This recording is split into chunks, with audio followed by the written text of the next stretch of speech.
They called it treason. The word followed Marin through the cobblestone corridors like a curse, whispered by guards who wouldn't meet her eyes, spat by council members who once bowed their heads when she passed. Treason. The kind of accusation that didn't just end a life, it erased it. Stripped away every good deed, every sacrifice, every moment of loyalty until nothing remained but shame and a name no one would speak without venom. The chains around her wrists were silver-laced iron, biting into skin already raw from 3 days in the holding cells beneath the Capitol. They'd designed them specifically for wolves like her, wolves who could shift, who could fight, who could run. The silver burned with every heartbeat, sending poison through her veins just slowly enough to keep her weak but conscious. Aware. They wanted her aware for this. For him.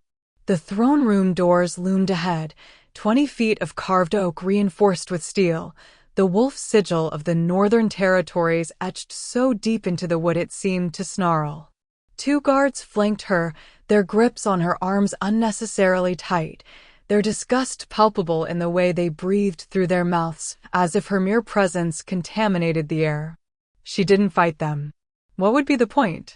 They'd already decided she was guilty. The trial was a formality, a spectacle to remind the Pax what happened to traitors. The doors groaned open, and the sound echoed through the cavernous space like a death knell. Every head turned. The throne room was packed, alphas from every territory, their betas, council elders draped in ceremonial furs, warriors who'd served alongside her father before he died defending these very borders.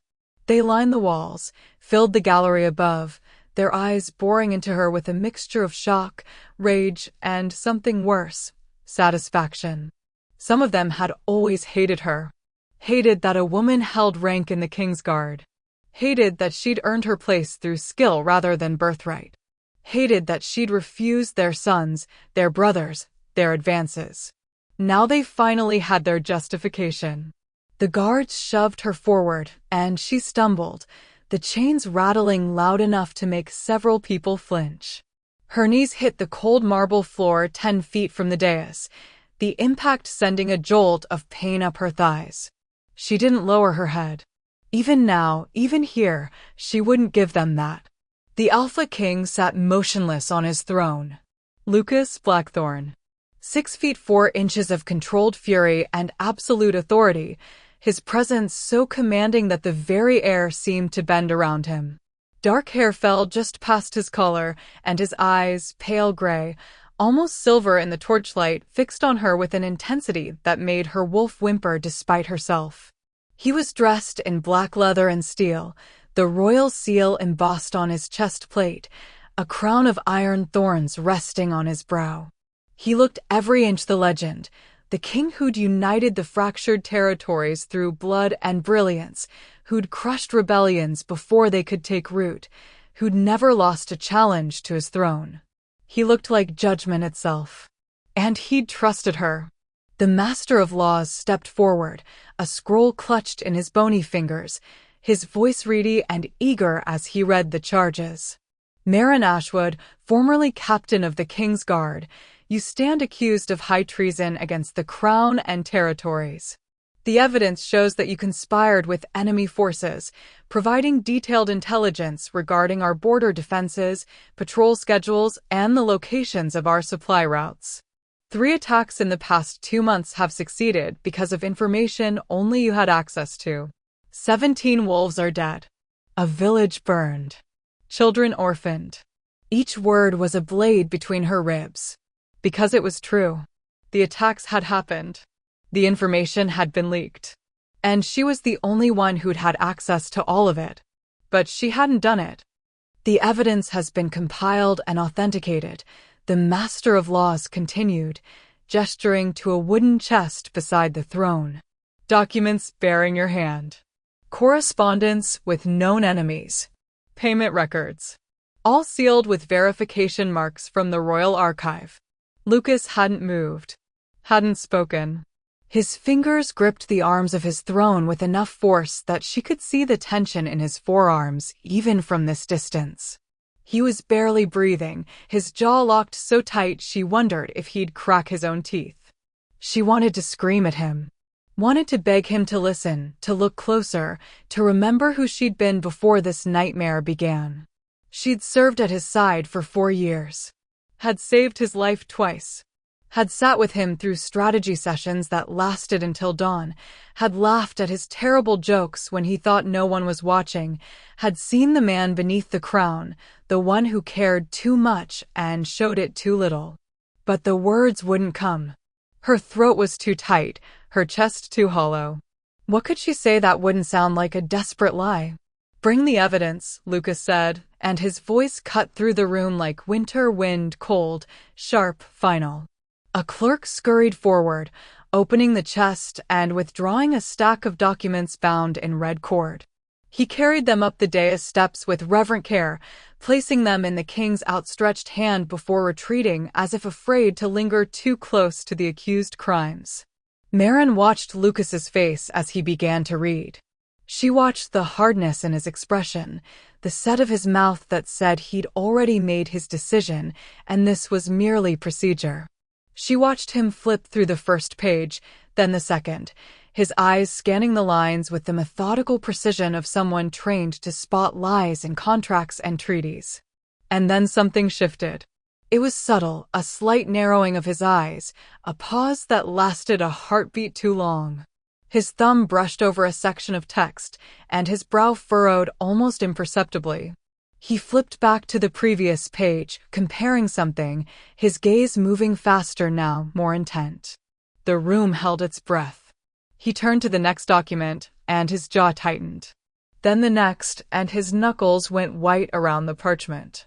The masters and elders began to shift, murmuring among themselves, confused by the delay. The Alpha King didn't hesitate during sentencing. Everyone knew this. He was ruthless in his efficiency, brutal in his clarity. But he kept reading. Minutes passed. The silence grew oppressive, thick with tension that made Marin's wolf claw at her insides, desperate to break free and run, to fight, to do anything but kneel here waiting for the axe to fall. The silver in her chains burned hotter, her vision blurring at the edges from pain and exhaustion and 3 days without food. Lucas set down one document and picked up another. His breathing had changed, shorter, sharper, angry in a way that made the nearest guards take an involuntary step back. He was reading faster now, almost frantic, his eyes darting across pages as if searching for something that should be there but wasn't. "Your Majesty?" The Master of Laws ventured, his voice thin and uncertain. "The evidence is clear." Quiet. The single word was so laced with command that the old man's mouth snapped shut mid-sentence. Several people in the gallery actually flinched. Lucas stood, the movement so sudden that his throne scraped against the stone floor. He descended the dais steps with documents still clutched in his fist, his focus laser-sharp and terrifying. He walked past the Master of Laws without acknowledging him, past the guards, until he stood directly in front of Marin.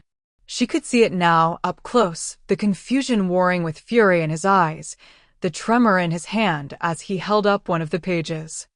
"This handwriting," he said, his voice low and deadly, meant only for her.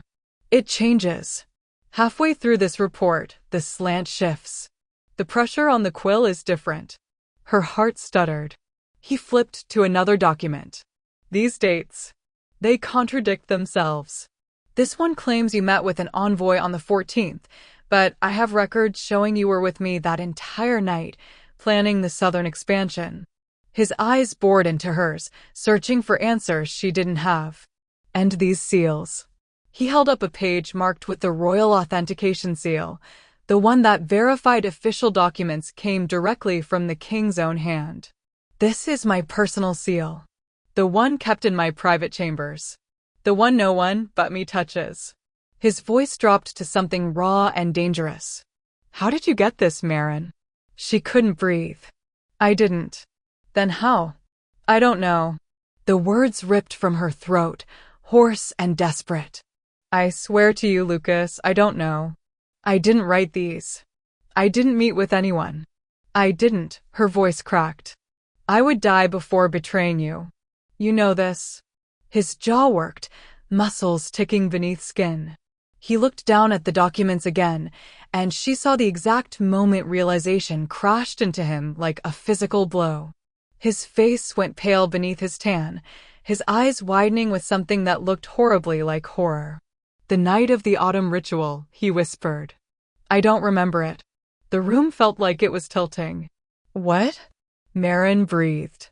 The autumn ritual. 6 weeks ago. I remember arriving at the sacred grove, beginning the ceremony, and then he shook his head sharply, as if trying to dislodge a fog. Nothing. I woke up the next morning in my chambers with a headache that lasted 2 days. I assumed it was exhaustion, or too much ceremonial wine, but someone used you, she finished, the pieces clicking together with sickening clarity. They took your seal that night. Forged documents using your authority. Made it look like official orders, like verified intelligence. Her chains rattled as she leaned forward, desperation clawing at her. And they knew I'd have access to all of it through my position. Knew I'd be the perfect scapegoat. Lucas's expression shifted from confusion to rage so quickly it was like watching a storm form in real time. Someone committed treason, he said slowly, his voice carrying now, loud enough for the entire throne room to hear, using my name, my seal, my authority. He turned to face the assembled crowd, and the fury in his eyes made several alphas actually take a step back. And he gestured to Marin without looking away from his audience. Took the blame to stop this from tearing the territories apart. The room erupted. Chaos consumed the throne room like wildfire. Alphas were shouting over each other, their voices rising in a cacophony of accusation and denial. The Master of Laws stood frozen, his face draining of color as the implications crashed down around him. Council members huddled together, whispering frantically, their eyes darting between the king and the accused woman still kneeling in chains. Guards shifted nervously, hands moving to weapons they didn't dare draw, uncertain whether they were supposed to protect their king or restrain him. Because Lucas looked like violence incarnate. He stood with the forged documents still clutched in his fist, his entire body vibrating with barely contained rage. The air around him seemed to shimmer with power, the kind that preceded a shift that made weaker wolves drop their gazes and bare their throats in submission. His wolf was close to the surface, so close that Marin could feel the dominance radiating off him in waves that made her own wolf whine and cower despite the silver burning through her veins. Silence. He didn't shout. Didn't need to. The single word carried such absolute authority that every voice cut off mid-sentence, every movement stilled. The throne room fell into a silence so complete that Marin could hear her own ragged breathing, could hear the torch flames crackling in their sconces along the walls. Lucas turned to the head guard, a grizzled veteran named Corvin who'd served the crown for 30 years. Remove her chains. Now. Corvin hesitated, his weather-worn face creasing with uncertainty. Your Majesty, the protocols. Do I look like I'm asking? The temperature in the room seemed to drop 10 degrees. Remove her chains. The guard moved forward quickly, fumbling with the key at his belt. His hands shook slightly as he unlocked the silver-laced iron, and the moment the metal fell away from Marin's wrists, she gasped. The relief was immediate and overwhelming, her wolf surging forward with renewed strength, her healing already beginning to work on the raw, blistered skin. She could feel her power returning in a rush that made her dizzy, made her want to shift and run and never stop running. But she stayed kneeling. Stayed still. Because Lucas was watching her with an expression she couldn't decipher, something between fury and anguish and a protectiveness so fierce it made her chest ache. Stand up, he said quietly, and this time his voice was gentler, meant only for her. Marin's legs trembled as she rose, her muscles weak from days of silver poisoning and lack of food. She swayed slightly, and before she could catch herself, Lucas's hand was on her elbow, steadying her with a grip that was firm but careful, as if she might shatter under too much pressure. The touch sent electricity racing up her arm. "I've got you," he murmured, so low that only she could hear it. "I've always got you." Something in her chest cracked open. She'd thought he believed the lies, thought he'd written her off as a traitor without a second thought. But the way he was looking at her now, like she was something precious he'd almost lost, like he was memorizing every bruise and burn to remember who to punish for putting them there, told a different story entirely. He'd been watching her all along. Even before the accusations. Even before the arrest. "How long?" she whispered, her voice rough and broken. "How long have you known something was wrong?" His jaw tightened. "Since the first attack. You were with me when the eastern border was breached. We were reviewing defensive positions in my war room, and you spotted a weakness in our formation that saved 30 lives.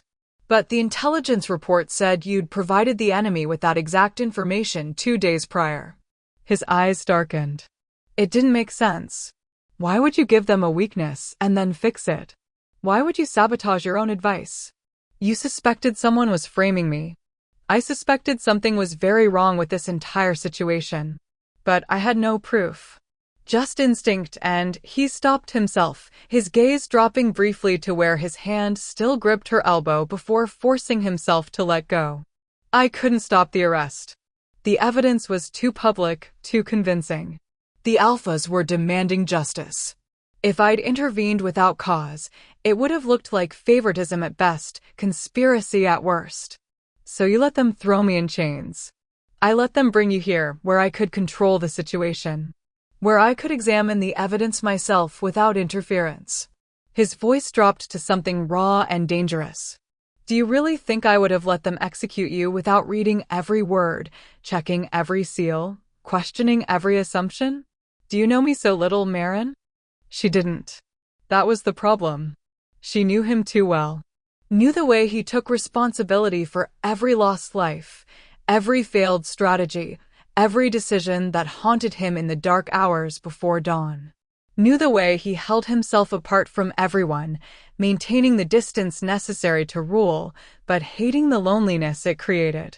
Knew the way he sometimes looked at her when he thought she wasn't paying attention, with a hunger that had nothing to do with duty and everything to do with want. And she knew he had his own demons. Ones he never talked about. Ones that made him check the locks on his chambers 3 times before sleeping, that made him flinch when people approached him from behind, that made him test his own food and drink with a paranoia that suggested someone had tried to poison him before. "The night you can't remember," she said carefully, watching his face. "The autumn ritual.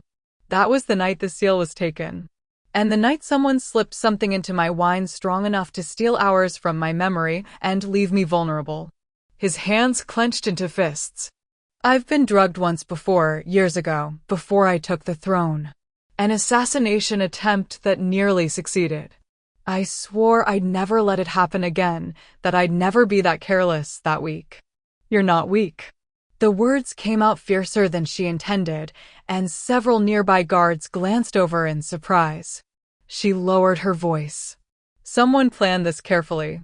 They knew your routines, knew your security measures, knew exactly how to exploit the one night you might let your guard down during a sacred ceremony. Which means it was someone close to me. Someone I trust." The realization seemed to physically hurt him, his shoulders tensing as if bracing for a blow. "Someone in my inner circle is a traitor, and they're smart enough to use my own authority to cover their tracks." Marin's mind raced through possibilities. The inner circle was small by design, a handful of advisors, the heads of the guard, the High Council members who had access to the king's private chambers. Any one of them could have slipped something into Lucas's ritual wine. Any one of them could have taken the seal while he was unconscious. "They wanted more than information," she said slowly, pieces clicking together. "They wanted chaos. Division.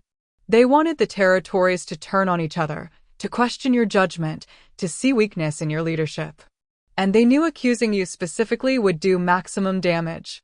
Lucas's eyes met hers, and the intensity there made her breath catch. Because you're not just anyone, Marin. You're the only member of the King's Guard who's ever challenged me to my face. Who's ever questioned my orders when you thought I was wrong. Who's ever treated me like a person instead of a crown. The admission hung between them, heavy with implications neither of them could afford to examine right now. They knew you'd fight for me, she whispered. They knew I'd tear apart my own kingdom before I'd let you burn for crimes you didn't commit. He said it simply, like stating a fact, but the weight of it crashed into her like a physical force. And that makes you a weapon they can use against me. Against all of us. Before she could respond, a voice cut through from the gallery above, sharp, feminine, and dripping with venom. How convenient. Every head turned toward the speaker. Lady Nearest Thornwell stood at the railing, her elegant features twisted with disdain, her silver-threaded gown catching the torchlight like armor. She was the head of the High Council, a widow who'd inherited her late mate's seat and wielded it with ruthless political acumen. Marin had never liked her, had always sensed something calculating behind those cold blue eyes. A touching display of loyalty, Your Majesty, Nearest continued, descending the gallery stairs with measured grace. But surely you see how this appears. The accused claims the evidence is forged. You conveniently discover inconsistencies. And now you're defending her publicly, undermining the very legal process designed to protect our territories. Murmurs of agreement rippled through the crowd. Marin felt her stomach drop as she watched alphas nodding, council members exchanging meaningful glances. Nearest was good at this, planting seeds of doubt, making reason sound like conspiracy. Lucas's expression went arctic. Are you questioning my judgment, Lady Thornwell? I'm questioning the appearance of impropriety. Nearest reached the throne room floor, her gaze sweeping over Marin with open contempt before returning to the king. Captain Ashwood has served closely at your side for years. Some might say too closely. Is it possible your personal feelings are clouding your assessment of the evidence? The implication was clear. The gathered crowd shifted, uncomfortable but intrigued. Even warriors who'd served alongside Marin looked uncertain now, their loyalty warring with pack politics and the suggestion of scandal. My personal feelings, Lucas said softly, dangerously, have nothing to do with physical evidence of forgery. The handwriting analysis alone proves multiple authors. The date contradictions are documented fact. And the unauthorized use of my private seal is an act of treason that I will root out regardless of who it implicates or protects. Then perhaps, Nearest countered smoothly, we should convene a formal inquiry. Allow a neutral party to examine the evidence without the appearance of bias. Surely if Captain Ashwood is truly innocent, she has nothing to fear from transparent investigation. It was a trap. A beautifully constructed political trap that would tie Lucas's hands, delay any real investigation, and keep Marin under suspicion indefinitely. And worst of all, refusing would make him look guilty of exactly what Nearest was implying. Marin felt rage building in her chest, not at Nearest, but at the entire broken system that allowed manipulation to masquerade as justice. She'd served these territories faithfully for years, had bled for them, had lost people she loved defending borders most of these politicians had never even seen. And now they were using her as a pawn in whatever power game was being played in this throne room. No, she said clearly, her voice carrying. Lucas's head snapped toward her. Marin. No, she repeated, stepping away from him, away from his protection. She faced the assembled crowd, chin high despite the exhaustion dragging at her bones. Lady Thornwell is right about one thing. This situation requires transparency. But not from me. She turned to look directly at Lucas, pouring every ounce of trust and determination into her gaze. I'll submit to house arrest. Confined quarters, full supervision, whatever protocols they require. But on one condition. She raised her voice, making sure every wolf in the room heard. I want the king to conduct his investigation without interference. No council oversight. No political committees. Just him, his intelligence network, and whoever he trusts to help him find the real traitor. The room erupted again, but Marin didn't break eye contact with Lucas. She watched him process her offer, saw the refusal forming on his lips, and shook her head slightly.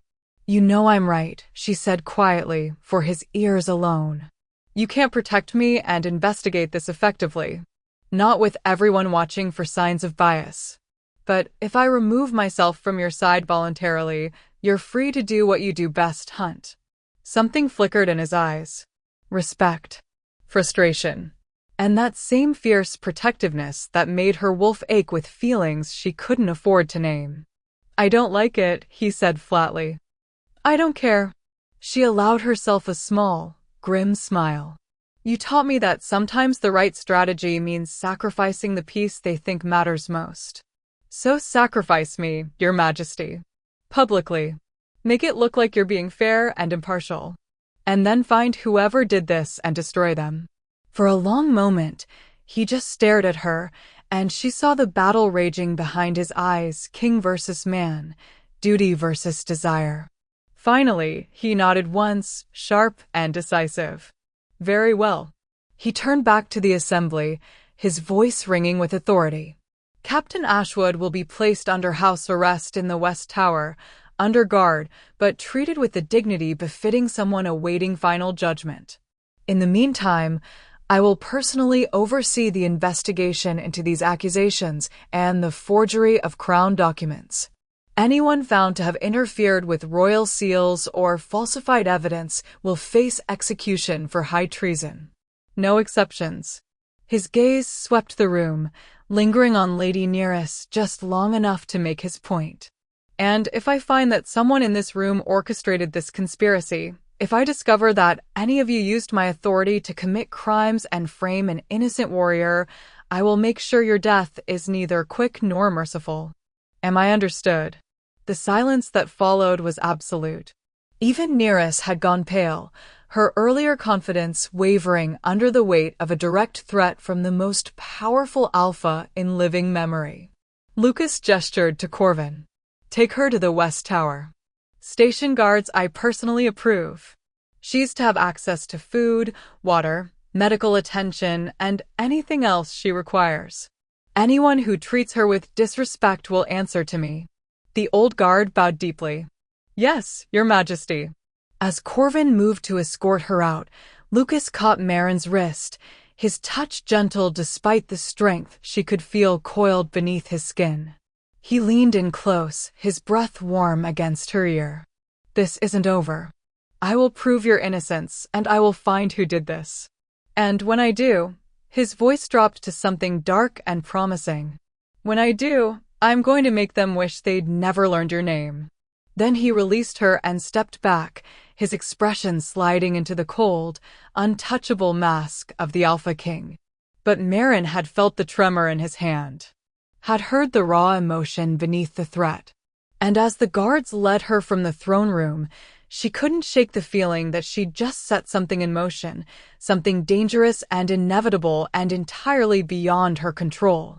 Something that would change everything between them, whether they survived this or not. The West Tower room was nothing like the cells. Marin stood at the window, watching the sun set over the northern mountains, painting the snow-capped peaks in shades of gold and crimson. The room was spacious, furnished with a proper bed covered in furs, a writing desk, a chair positioned near the fireplace where flames crackled with warmth she hadn't felt in days. There were books on the shelves, clean clothes laid out on the bed, and a tray of food that actually smelled edible rather than like the moldy gruel they'd shoved through her cell bars. It was a cage dressed up as comfort. But it was still a cage.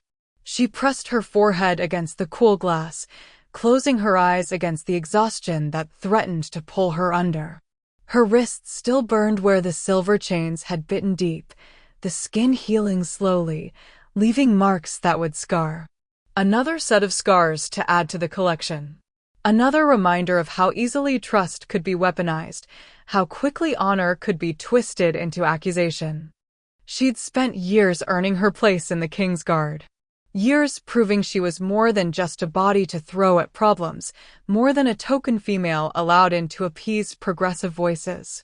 She'd trained harder than anyone, fought dirtier when necessary, studied strategy until her eyes bled and her mind ached. She'd stood shoulder to shoulder with warriors who'd initially refused to acknowledge her, had saved their lives enough times that they'd finally, grudgingly, accepted her as one of their own. And it still hadn't been enough. Because the truth, the one she never spoke aloud, the one that haunted her in the dark hours when she couldn't sleep, was that she'd never truly belonged anywhere. Not in the southern pack where she was born. Not among her own family. And definitely not in the shining capital of the Northern Territories, no matter how many battles she won or how many commendations the king pinned to her chest. She was wrong. Had always been wrong. Different in ways that terrified the people who were supposed to love her. The memories came unbidden, sharp as broken glass. She was 7 years old, standing in the center of her family's gathering hall while her father paced and her mother wept. She'd shifted for the first time that morning earlier than most pups, which should have been cause for celebration. Should have been a sign of strength, of potential, of power in their bloodline. Except her wolf wasn't normal. Where other wolves were brown or gray or black, hers was silver. Not the grayed silver of age, but pure, luminous silver that seemed to glow with its own light. And her eyes, instead of the typical gold or amber, burned with a pale, icy blue that made the other wolves whimper and back away. "She's marked," her grandmother had whispered, fear thick in her voice. Touched by the old magic. The kind that brings nothing but ruin. Her father had tried to argue. Had insisted it was just a coloring mutation, nothing more. But when Marin had gotten angry, frustrated by the stares and the whispers, flames had flickered along her silver fur. Not real fire, exactly. Something colder. Something that burned blue-white and left frost patterns on the floor where it touched. Silver flame. The rarest and most dangerous manifestation of wolf magic, appearing maybe once in a generation. And always in wolves who were destined for either greatness or destruction. The histories never quite agreed on which. Her pack had been afraid of her after that. Parents pulled their children away when she approached. Warriors watched her with wary eyes during training. Even her own siblings kept their distance, uncomfortable with the sister who'd been marked by something they didn't understand. She learned to hide it. Learned to suppress the flames, to shift quickly so no one noticed the silver fur, to keep her emotions locked down so tightly that she sometimes forgot what it felt like to simply be free. She became disciplined. Controlled. So perfectly, rigidly in command of herself that the wild part of her wolf, the part that wanted to run and hunt and howl at the moon, grew smaller and quieter until it was barely a whisper. By the time she was 20, she'd left her birth pack entirely. Couldn't stand the fear anymore, the way they looked at her like she was a weapon that might go off unexpectedly. She'd traveled north, heard stories of the Alpha King who valued skill over bloodline, who'd built his guard based on merit rather than politics. She'd walked into Lucas's territory with nothing but a sword and determination, had challenged for a position in his guard, and had fought 6 warriors before he'd finally stepped into the ring himself. She remembered that fight with perfect clarity. The way he'd moved fast and brutal and utterly confident. The way he'd tested her, pushed her, forced her to use every technique she knew and then some. She'd lasted longer than anyone expected, had even managed to land a few hits that made the watching crowd gasp, before he'd finally pinned her to the dirt with a knee on her chest and a knife at her throat. She'd expected dismissal. Expected the same rejection she'd faced everywhere else. Instead, he looked down at her with those intense gray eyes and said, "You fight like someone with everything to prove and nothing to lose. I can use that." Then he'd pulled her to her feet and handed her the guard insignia himself. No one had asked about her silver wolf. No one had questioned the control she maintained or the distance she kept. In the king's guard, being dangerous was a requirement, not a curse. And somehow, over the years, serving at Lucas's side had become the closest thing to home she'd ever known. Which made this betrayal, this conspiracy that had turned everything she'd built to ashes, hurt more than any physical wound ever could. A knock at the door pulled her from the memories. She turned as Corvin entered, carrying a leather satchel that clinked with the sound of glass bottles. "Medical supplies," he said gruffly, setting the bag on the table. "His Majesty's orders. Said you're to be checked for silver poisoning and any other injuries from your accommodations." Marin almost smiled at the careful phrasing. Accommodations. As if the cells had been a poorly rated in rather than a deliberately cruel punishment. "I'm fine," she said, but Corvin was already pulling out bandages and salves. "With respect, Captain, you look like hell." And the king was very specific about his expectations for your treatment. The old guard's expression softened slightly. "He's worried about you. More than he's letting on." Something in Marin's chest tightened. He shouldn't be. He needs to focus on finding the traitor, not. He can do both. Corvin gestured to the chair by the fire. "Sit. Let me at least clean those wrist wounds before infection sets in." She wanted to argue, but the exhaustion was catching up with her now that the adrenaline of the throne room had faded. She sank into the chair, extending her arms so Corvin could examine the burns. He worked in silence for a few minutes, his touch surprisingly gentle for such a hardened warrior. Finally, he said quietly, "For what it's worth, I never believed you were guilty. I've served under 3 kings and I've seen real traitors. They don't have the look you had in that throne room, like you'd rather die than let harm come to your king." Marin's throat tightened. Someone went to a lot of trouble to make it look convincing. Someone always does. He applied a cooling salve to the worst of the burns, and she hissed at the sting before relief flooded in. But they made a mistake. They underestimated how well His Majesty knows you. How well he pays attention to the people he trusts. He pays attention to everyone. It's his job.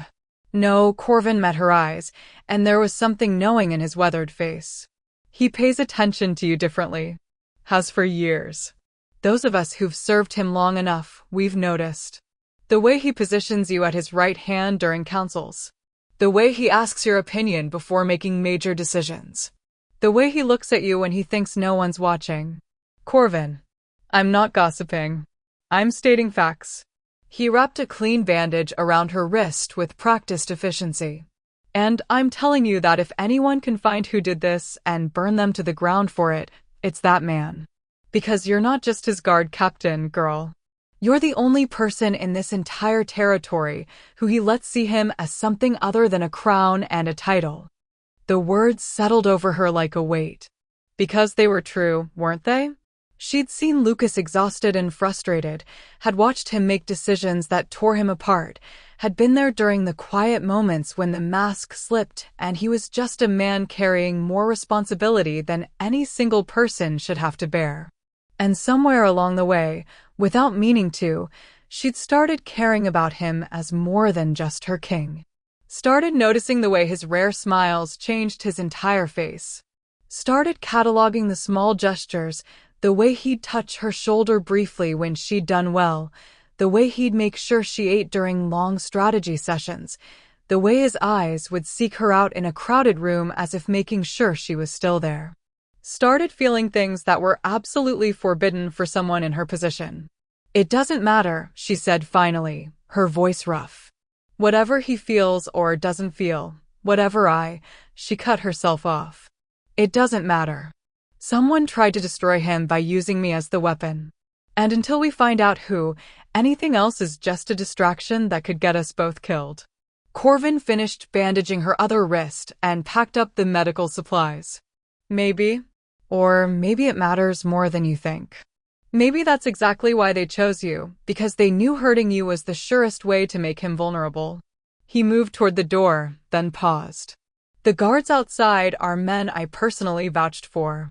They'll keep you safe, and they'll keep their mouths shut about anything they overhear. His Majesty will likely come by later, once the council stops breathing down his neck. When he does, Corvin's expression turned serious. Don't push him away, Captain. He's going to need someone he can trust while he tears this conspiracy apart. And whether you want to admit it or not, that someone has always been you. Then he was gone, leaving Maren alone with thoughts that wouldn't settle and a truth she couldn't quite face. She returned to the window, watching as full darkness fell over the mountains. Somewhere out there, Lucas was hunting for answers, diving into records and interrogations with the single-minded intensity he brought to everything he did. She should trust him to handle it, should use this forced rest to recover her strength. But all she could think about was the look in his eyes when he'd read those forged documents. The way his hand had trembled with rage. The way he'd stood between her and an entire room full of people baying for her blood, without hesitation, without doubt. "I've always got you," he'd said. And somehow, despite everything, despite the accusations and the conspiracy and the danger still lurking in the shadows, she believed him. She just hoped it would be enough. 3 days passed in careful isolation. Maren spent them recovering her strength, eating regular meals that slowly brought color back to her face, sleeping without silver chains burning through her dreams. The guards outside her door changed shifts precisely, professional and silent, treating her with the careful respect of warriors who'd received very direct orders from their king. Lucas hadn't come. She told herself it was better this way. Safer. Less complicated. He was busy investigating, following leads, interrogating suspects. The last thing he needed was to waste time visiting the woman at the center of the conspiracy, giving ammunition to anyone who wanted to claim impropriety. But gods, she missed him. Missed his presence like a physical ache, the way he filled a room with quiet authority, the way his mind worked through problems with frightening speed, the way he sometimes looked at her like she was a puzzle he couldn't quite solve, but desperately wanted to understand. She was pacing the length of her room for the 100th time when the knock finally came. Not the usual guard rotation knock. Something different, a specific pattern that made her heart jump. Before she could respond, the door opened and Lucas stepped inside, alone, still dressed in his formal council attire, but looking like he hadn't slept in days. Dark circles shadowed his eyes, and tension carved lines around his mouth that hadn't been there before. "Your Majesty," she said formally, too aware of the guards outside who could hear every word. His jaw tightened at the title, but he played along. "Captain Ashwood, I need you to come with me." Her stomach dropped. "Have you found something?" "Yes." His expression was unreadable. "But not here. There's somewhere I need to take you. Somewhere we can't be overheard or followed." Every instinct screamed caution.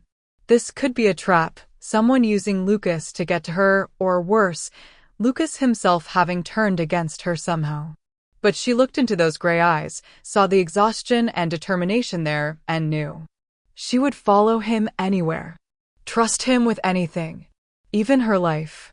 "Lead the way," she said quietly. He gestured for her to follow, and she fell into step beside him as they left the tower room. The guards snapped to attention, but didn't question their king.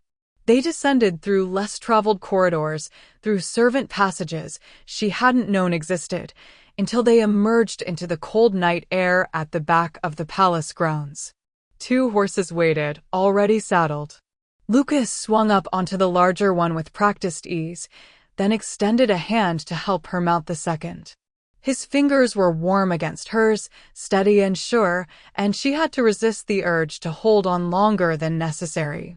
They rode in silence through the darkened streets of the capital, keeping to shadows and back routes that avoided patrols and prying eyes. Maren's wolf prowled restlessly beneath her skin, alert for danger, but also responding to something else, a pull she didn't quite understand, a sense that wherever they were going was important in ways that transcended the immediate conspiracy. After nearly an hour, they reached the edge of the city where buildings gave way to forest. Lucas dismounted near an overgrown path that looked like it hadn't been used in years, securing both horses before turning to face her. We walk from here, he said, his voice low and serious. What I'm about to show you, only 3 people know about. My predecessor, who showed me. The high priestess, who guards it. And now you. Why me? His eyes met hers in the moonlight, and there was something raw in his expression. Because I found something in the old records. Something that changes everything about this conspiracy. And I need you to see it with your own eyes before I tell you what I think it means. He started down the path, and after a moment's hesitation, Marin followed. The forest grew denser around them, ancient trees pressing close, their branches forming a canopy so thick that barely any moonlight penetrated. But Lucas moved with confidence, navigating twists and turns as if he'd walked this route 1,000 times. Finally, they emerged into a clearing that stole Marin's breath. A circle of standing stones rose from the earth like frozen sentinels, each one twice the height of a man and covered in carvings so old they'd been worn nearly smooth by time and weather. In the center stood an altar of black stone, and behind it, a massive oak tree that must have been centuries old, its trunk wider than 3 men standing shoulder to shoulder. But it was the symbols that made Marin's wolf surge forward with sudden, visceral recognition. They were everywhere, carved into the stones, painted on the altar, burned into the oak's bark with silver fire that still glowed faintly in the darkness. And they were the same symbols that appeared in her dreams sometimes, the ones she'd never understood, never been able to decipher no matter how many ancient texts she'd consulted. This is the first grove, Lucas said quietly, watching her reaction. The place where the original pacts were bound together after the Great War. Where the first Alpha King swore his oaths and received his crown from the gods themselves. He moved toward the altar, running his hand over the black stone. Every king since has come here once, during their coronation, to connect with the power that flows through this place. Marin's skin prickled with energy. The air itself felt charged, heavy with magic so old and powerful it made her teeth ache. Why did you bring me here? Instead of answering directly, Lucas pulled a leather-bound book from his coat, ancient, the pages yellowed and fragile. I found this in the restricted section of the Royal Archive. A chronicle kept by the priestesses who served in this grove, dating back almost 1,000 years. He opened it carefully, turning pages until he found what he was looking for. Listen to this. His voice took on a formal cadence, reading words that sounded like prophecy. In the time of greatest darkness, when betrayal wears the face of trust and poison flows through the veins of power, the silver wolf shall rise. Born of fire and ice, marked by the old magic, she will stand between the king and ruin. Through her, the ancient bloodlines will remember. Through her, what was broken shall be made whole. But only if she survives the test of false accusation, only if she burns away the lies that bind her and claims the power she was born to wield. Silence fell, broken only by the whisper of wind through ancient branches. Marin's heart hammered against her ribs. That could be about anyone. Silver wolves aren't that uncommon. Silver wolves with blue fire? Who were accused of treason against their king? Who appeared in the Northern Territories exactly 7 years ago, the same year this prophecy indicated in its timeline? Lucas closed the book, his gaze intense. Marin, the priestesses have been expecting you. She shook her head, backing away. No, that's insane. I'm not some prophesied savior. I'm just a soldier who happened to be born with a mutation. You're the reason someone went to such elaborate lengths to frame you. He moved closer, closing the distance between them. Think about it. Why forge documents when they could have simply assassinated you? Why go through the trouble of making it look like official treason rather than just staging an accident? Because they wanted to discredit me publicly. Because they wanted you executed by royal decree, in front of witnesses, following proper legal procedures. His voice dropped to something urgent, almost desperate. Because prophecy magic is old magic, Marin. It requires specific conditions to be fulfilled or broken. If you died by execution for treason, the prophecy would be nullified. Whatever role you're supposed to play, whatever power you're meant to claim, it would all end before it could begin. She wanted to argue. Wanted to insist this was coincidence, desperation making him see patterns that didn't exist. But the symbols on the stones were glowing brighter now, responding to her presence, and her wolf was howling inside her mind with recognition that went bone deep.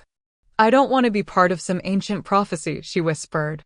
I just want to serve my king and protect my territory and live a life that matters. Why does it have to be more complicated than that? Lucas's expression softened. He reached out slowly, giving her time to pull away, and brushed his fingers against her cheek. Because you've always been more than just a soldier. I've known that since the day you walked into my territory with fire in your eyes and refused to back down even when every instinct should have told you to run. His thumb traced along her jawline, gentle despite the calluses from sword work. You're marked, Marin. Chosen. And whoever orchestrated this conspiracy knows it, which means they're terrified of what you could become. What I could become, she repeated, the words tasting like ash. And fear. What does that even mean? What am I supposed to become?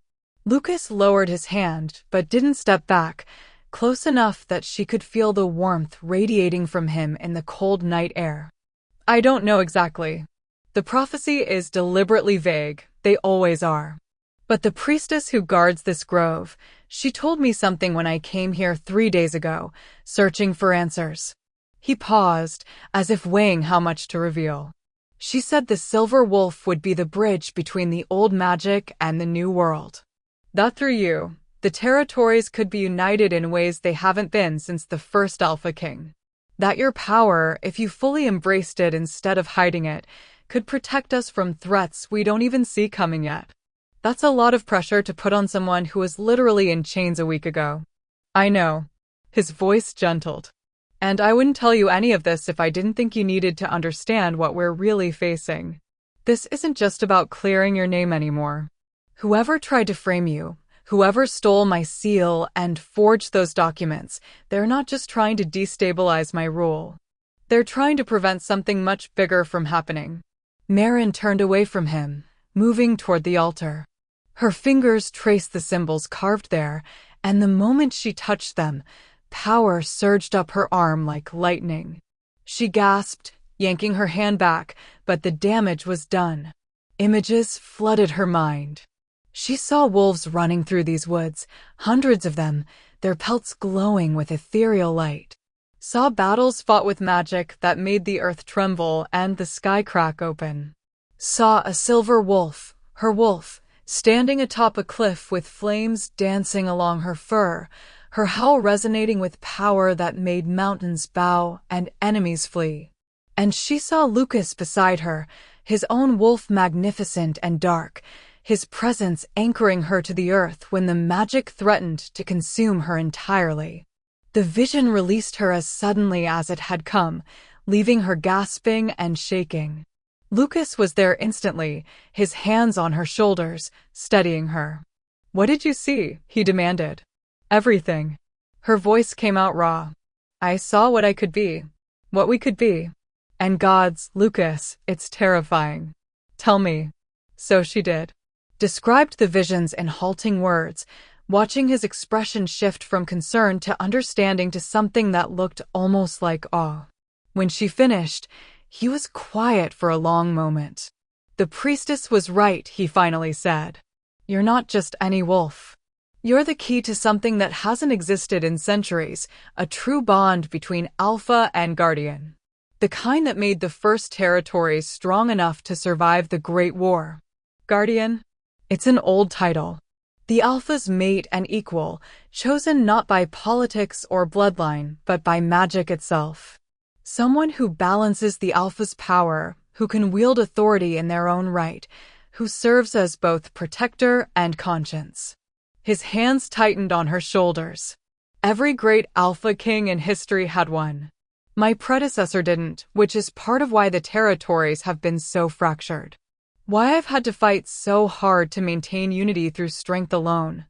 Marin's heart was pounding so hard she could barely hear over it. You're saying the prophecy thinks I'm supposed to be your guardian? Your mate. I'm saying someone else figured it out before I did. Someone who recognized what you are and decided to eliminate you before the bond could form. His eyes burned into hers. And I'm saying that every instinct I have, every piece of this puzzle, points to the same conclusion: you were meant to find your way to me. We were meant to stand together. And whoever is behind this conspiracy will do anything to prevent that from happening. The weight of it crashed down on her. The accusations, the forgery, the careful timing, it all made a terrible kind of sense if someone had been trying to break a prophecy before it could manifest. Kill the guardian before she could claim her power. Execute her legally so the magic itself couldn't intervene. This is insane, she breathed. I know. I don't know if I believe in destiny or prophecy or any of this mystical. I know. He moved closer, so close she had to tilt her head back to maintain eye contact. But I believe in you, Marin. I believe in what I've seen you do, what I've felt every time we fight side by side or sit in strategy meetings until dawn. I believe in the way my wolf recognizes yours even when you're hiding your true form. And I believe that whoever tried to destroy you made one critical mistake. What's that? His smile was fierce and predatory. They underestimated how far I'd go to protect what's mine. The possessiveness in his voice sent heat racing down her spine. Lucas. She said his name without the title, intimate and raw. What do you want? For a moment, she thought he wouldn't answer. Thought he'd retreat behind the crown and the duty that always came first. But then something in his expression cracked, and the words spilled out like a confession. I want you beside me. Not just as my guard captain, not just as some prophesied guardian, but as my equal. My partner. The person I trust more than anyone in this world. His voice dropped to barely a whisper. I want to stop pretending I don't notice every time you walk into a room. Stop pretending my wolf doesn't howl for yours. Stop pretending that the thought of losing you doesn't terrify me more than any enemy army ever could. Her breath caught. We can't. The law, the traditions. To hell with tradition. The words were fierce, almost angry. I've spent my entire reign following rules written by dead men who never had to face what I'm facing. Who never had to choose between duty and the one person who makes the burden bearable. His hands cupped her face, and the tenderness in the gesture contrasted sharply with the intensity of his words. I'm choosing you, Marin. Prophecy or not, guardian bond or not, I'm choosing you. And when this is over, when I've destroyed whoever tried to take you from me, I'm going to make it official. Consequences be damned. She should argue. Should remind him of all the political complications, the outrage from traditionalists, the ammunition it would give his enemies. Should point out that acting on feelings in the middle of a conspiracy was dangerous and foolish and could get them both killed. Instead, she leaned into his touch and whispered, You're going to start a revolution. Good. His smile was sharp-edged and beautiful. It's about time someone did. Then he was pulling away, stepping back, and she felt the loss like a physical ache. The moment shattered, reality crashing back in. They were still in danger. Still being hunted. Still playing a game where one wrong move could end in death. Come on, he said, his voice returning to something more controlled. I need to get you back before anyone notices we're gone. And tomorrow, I'm calling a council meeting. I'm going to push harder, apply more pressure. Make whoever is behind this nervous enough to make a mistake. Be careful, she said, hating how helpless she felt. If they're desperate enough to frame me, they're desperate enough to try more direct methods. Let them try. His eyes gleamed with something dangerous. I've been holding back, playing by rules and protocols because that's what a good king does. But they threatened you. And that was the single worst mistake they could have made. He started back toward the path and Marin followed, her mind spinning with everything he'd revealed. Prophecies and guardians and bonds that transcended politics. A conspiracy that went deeper than she'd imagined. And a king who'd just confessed feelings that could change everything between them. As they rode back toward the palace in silence, she couldn't shake the images from her vision.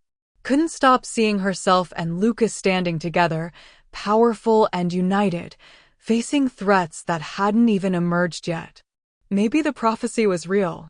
Maybe she was meant for something greater than she'd ever imagined. Or maybe she was just a soldier who'd fallen for her king and desperately wanted to believe that impossible things could somehow work out. Either way, someone was about to learn what happened when they tried to destroy something sacred. And Meryn was done hiding. The council meeting was already tense when the first blow landed. Meryn wasn't there. She was still confined to her tower room, listening to reports from Corvin about what was happening in the throne room below. But even from a distance, she could feel the pressure building, could sense that Lucas was pushing his suspects exactly as he'd promised. "He's interrogating them one by one," Corvin reported, his voice low as he stood just inside her door. "Started with the Master of Laws this morning. Went through every document, every seal verification, asked questions about procedures until Valen was sweating through his robes. Did he find anything? Nothing conclusive. But Valen kept glancing at Lady Nearest during the questioning, like he was looking for guidance. His Majesty noticed. The old guard's expression was grim. Then he moved on to Kieran, the intelligence chief. That got interesting. Meryn moved closer. How so? Kieran's been making regular trips to the eastern border. Claims it's routine surveillance, but the king pulled records showing the trips increased dramatically right before each attack. And there are gaps in his reports, hours unaccounted for, meetings that aren't logged. Corvin shook his head. The man's a professional spy. He knows how to cover his tracks. But His Majesty knows how to read between lies, and Kieran's starting to crack. Before Meryn could respond, shouting erupted from somewhere below. Not the normal sounds of council debate, but genuine alarm. Corvin's hand went to his sword instantly. Stay here, he ordered, already moving toward the door. Like hell. Captain, if this is an attack, you're the target. You stay. The explosion cut him off. The entire tower shook, dust raining from the ceiling as a massive boom echoed through the palace. Meryn's wolf surged forward with protective instinct, and she was moving before conscious thought caught up, out the door, past Corvin's protests, down the spiral stairs toward the chaos below. Smoke billowed through the lower corridors. Guards were shouting, people screaming, and beneath it all, the distinctive sound of steel on steel. Fighting. In the palace itself. She burst into the main hall to find absolute chaos. At least 20 wolves in fighting form had breached the palace, sleek, deadly, moving with coordinated precision that spoke of military training. They wore no colors, no identifying marks, but their target was clear. They were driving toward the throne room, cutting through guards who tried to stop them, leaving wounded in their wake.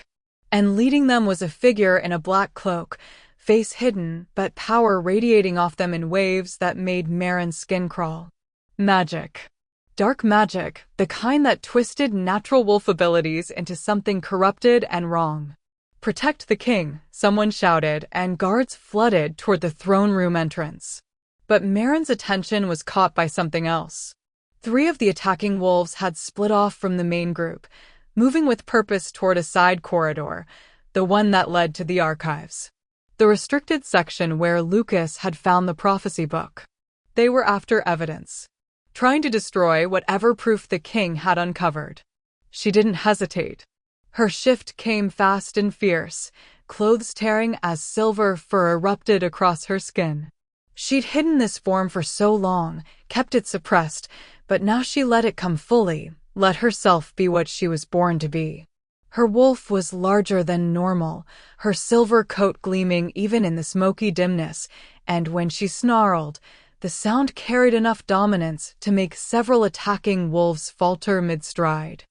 Then she was moving, a blur of silver death, intercepting the 3 wolves before they could reach the archives. She hit the first one with enough force to send it crashing into the wall, heard bones crack, didn't wait to see if it would get up. The second lunged for her throat, and she twisted, using its momentum against it, jaws closing on its shoulder with enough pressure to make it yelp and release. The third was smarter, more cautious.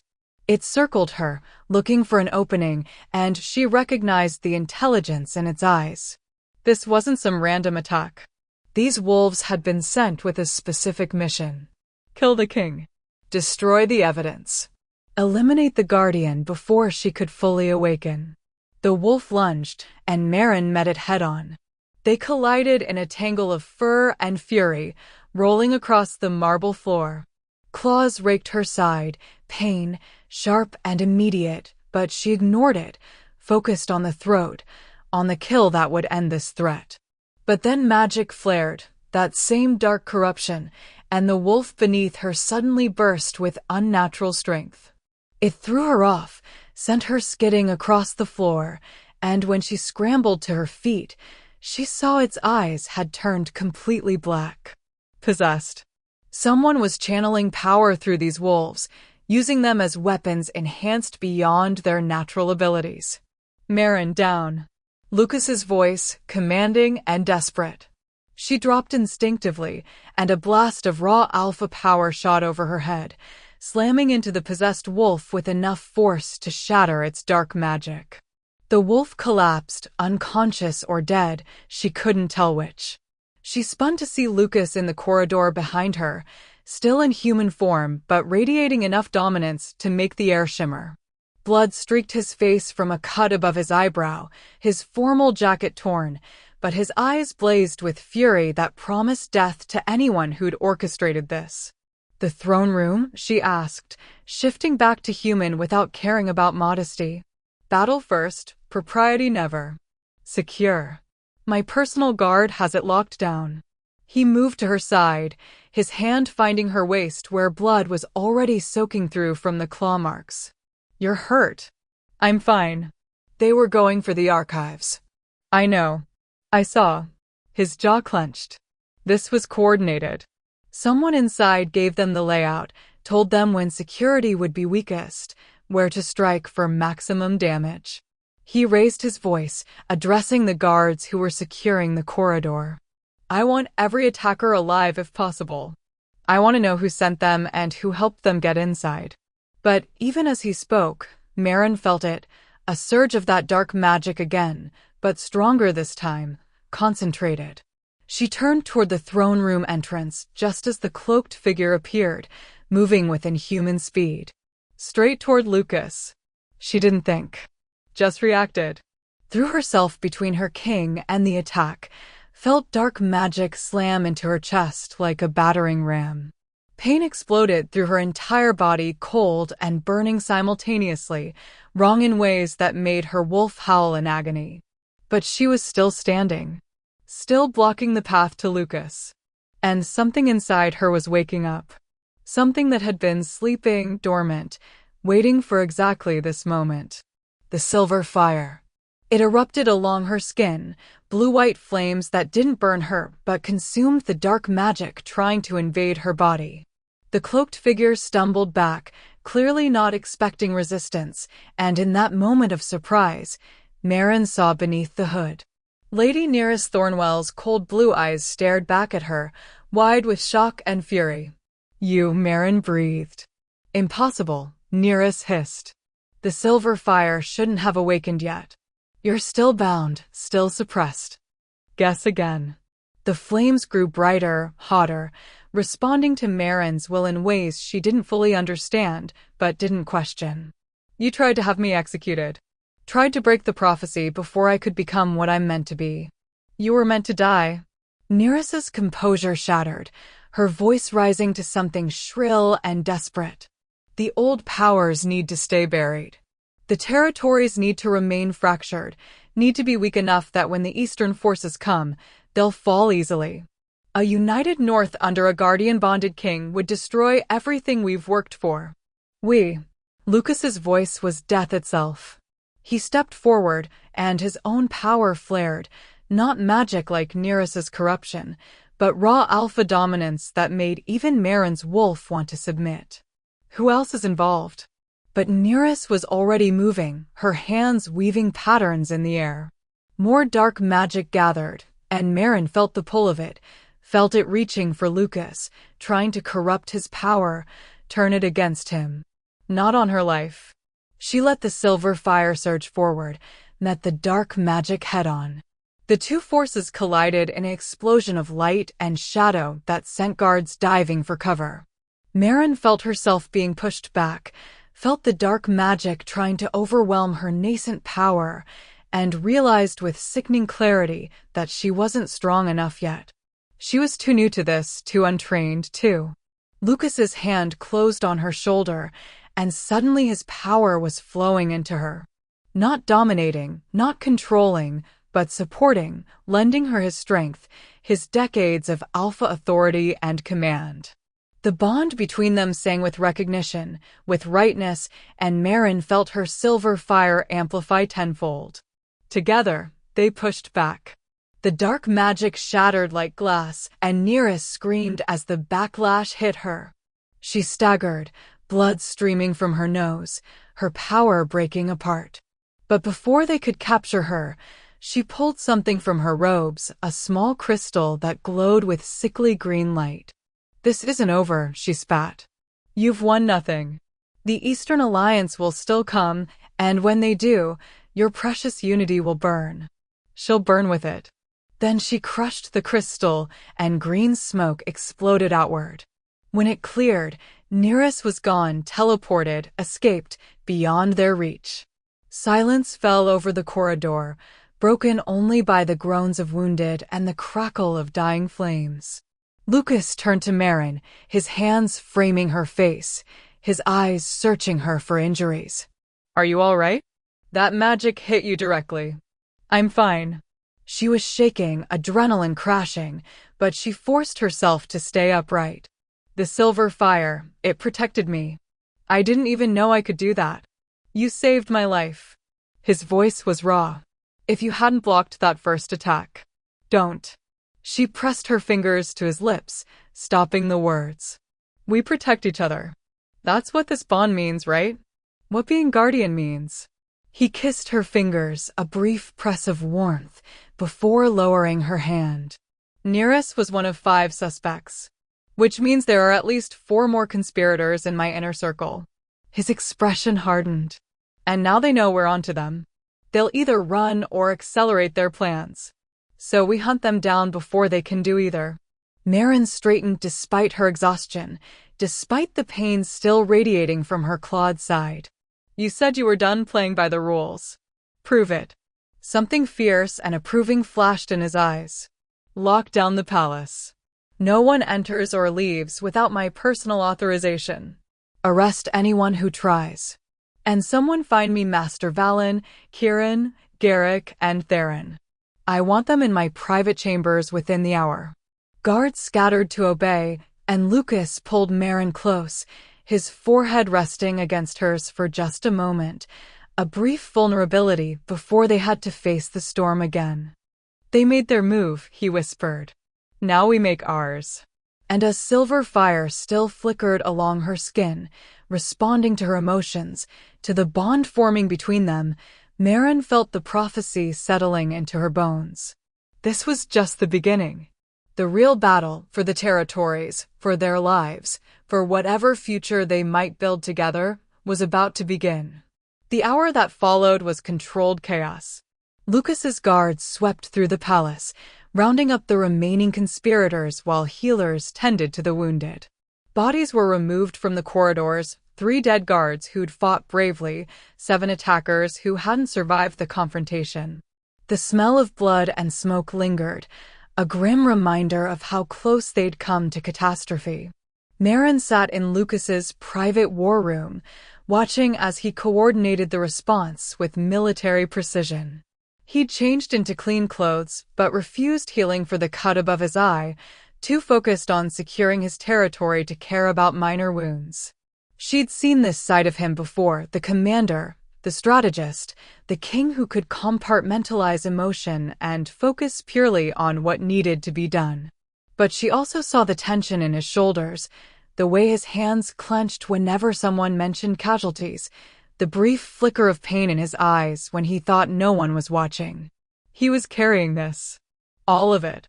The betrayal, the deaths, the weight of knowing his own people had turned against him. Master Valen is secured in the holding cells, Corvin reported, entering the war room with Kieran and Garrick in custody behind him, both men bound with silver-laced chains. He tried to flee through the eastern gate. Got about 50 yards before my men stopped him. Guilt has a way of making people run, Lucas said coldly, his eyes fixed on the 3 men before him. Theron. Not in his chambers. Not anywhere in the palace. Corvin's expression was grim. He disappeared sometime during the attack. Could already be beyond the border by now. Lucas's jaw tightened, but he didn't let emotion show beyond that brief tell. Put out alerts to every border patrol. I want him found and brought back alive. He's going to answer for his part in this, family or not. He turned his attention to Kieran and Garrick, studying them with the intensity of a predator deciding which prey to take down first. One of you is going to talk. Tell me everything about the Eastern Alliance, about Neris's plan, about who else is involved. The one who cooperates first gets to keep their life. The other, he let the threat hang. Kieran spat at Lucas's feet. You're already finished. The Eastern Territories have armies mobilizing as we speak. They'll be here within a week, and when they come, your precious United North will fracture like rotten wood. Then you have nothing to lose by talking. Lucas's voice was eerily calm. Tell me who leads them. Tell me their strategy. Tell me why they want the territories divided badly enough to commit treason and murder. Because a divided North is a controllable North, Garrick said suddenly, his voice shaking. Unlike Kieran's defiance, the guard captain looked terrified, as if he'd only just realized the magnitude of what he'd been part of. The Eastern Lords want the old system back, independent pacts, constant territorial disputes, alliances that shift with every season. They can't expand their influence when you've united everyone under a single crown. So they decided to destroy that crown by removing the one piece that would make it unbreakable. Lucas's eyes flickered to Merrin. The Guardian. Neris discovered the prophecy years ago, Garrick continued, words tumbling out now in his desperation to cooperate. She'd been searching the old archives, looking for leverage she could use politically. When she found the texts about the Silver Wolf and the Guardian Bond, she realized it meant the end of everything the Eastern Alliance wanted. A properly bonded king and guardian would be too powerful, too stable. The territories would never fracture again. So she contacted the Eastern Lords. She offered them a deal. Help her prevent the prophecy from manifesting, and they could move against the Northern Territories while you were weakened by internal strife. Garrick's face was pale, sweat beading his forehead. She's been planning this for 3 years, Your Majesty. Since before Captain Ashwood even arrived in your territory. Neris has spies everywhere, informants who reported the moment a silver wolf appeared near your borders. She knew immediately what it meant. Merrin felt ice slide down her spine. 3 years. Neris had been orchestrating this conspiracy since before Merrin had even joined the King's Guard, had been watching and waiting for the perfect moment to strike. The attacks on our borders, Lucas said, his voice dangerously quiet. Those were meant to establish a pattern. Make it look like someone was leaking information consistently, so when you finally framed Merrin, there would already be a history to support the accusation. Yes, Garrick wouldn't meet anyone's eyes. And the autumn ritual, that was me. I drugged your wine, took your seal while you were unconscious. Neris used it to forge the documents over the next 2 weeks, made it look like official correspondence, like verified intelligence reports. We knew if we could get Captain Ashwood executed legally, following proper protocols, the prophecy magic would break. The Guardian would be dead before the bond could form.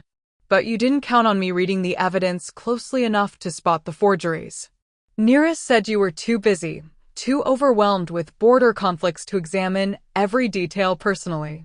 She thought you'd trust the Master of Laws to verify everything, that you'd just sign off on the execution. Garrick finally looked up, his expression desperate.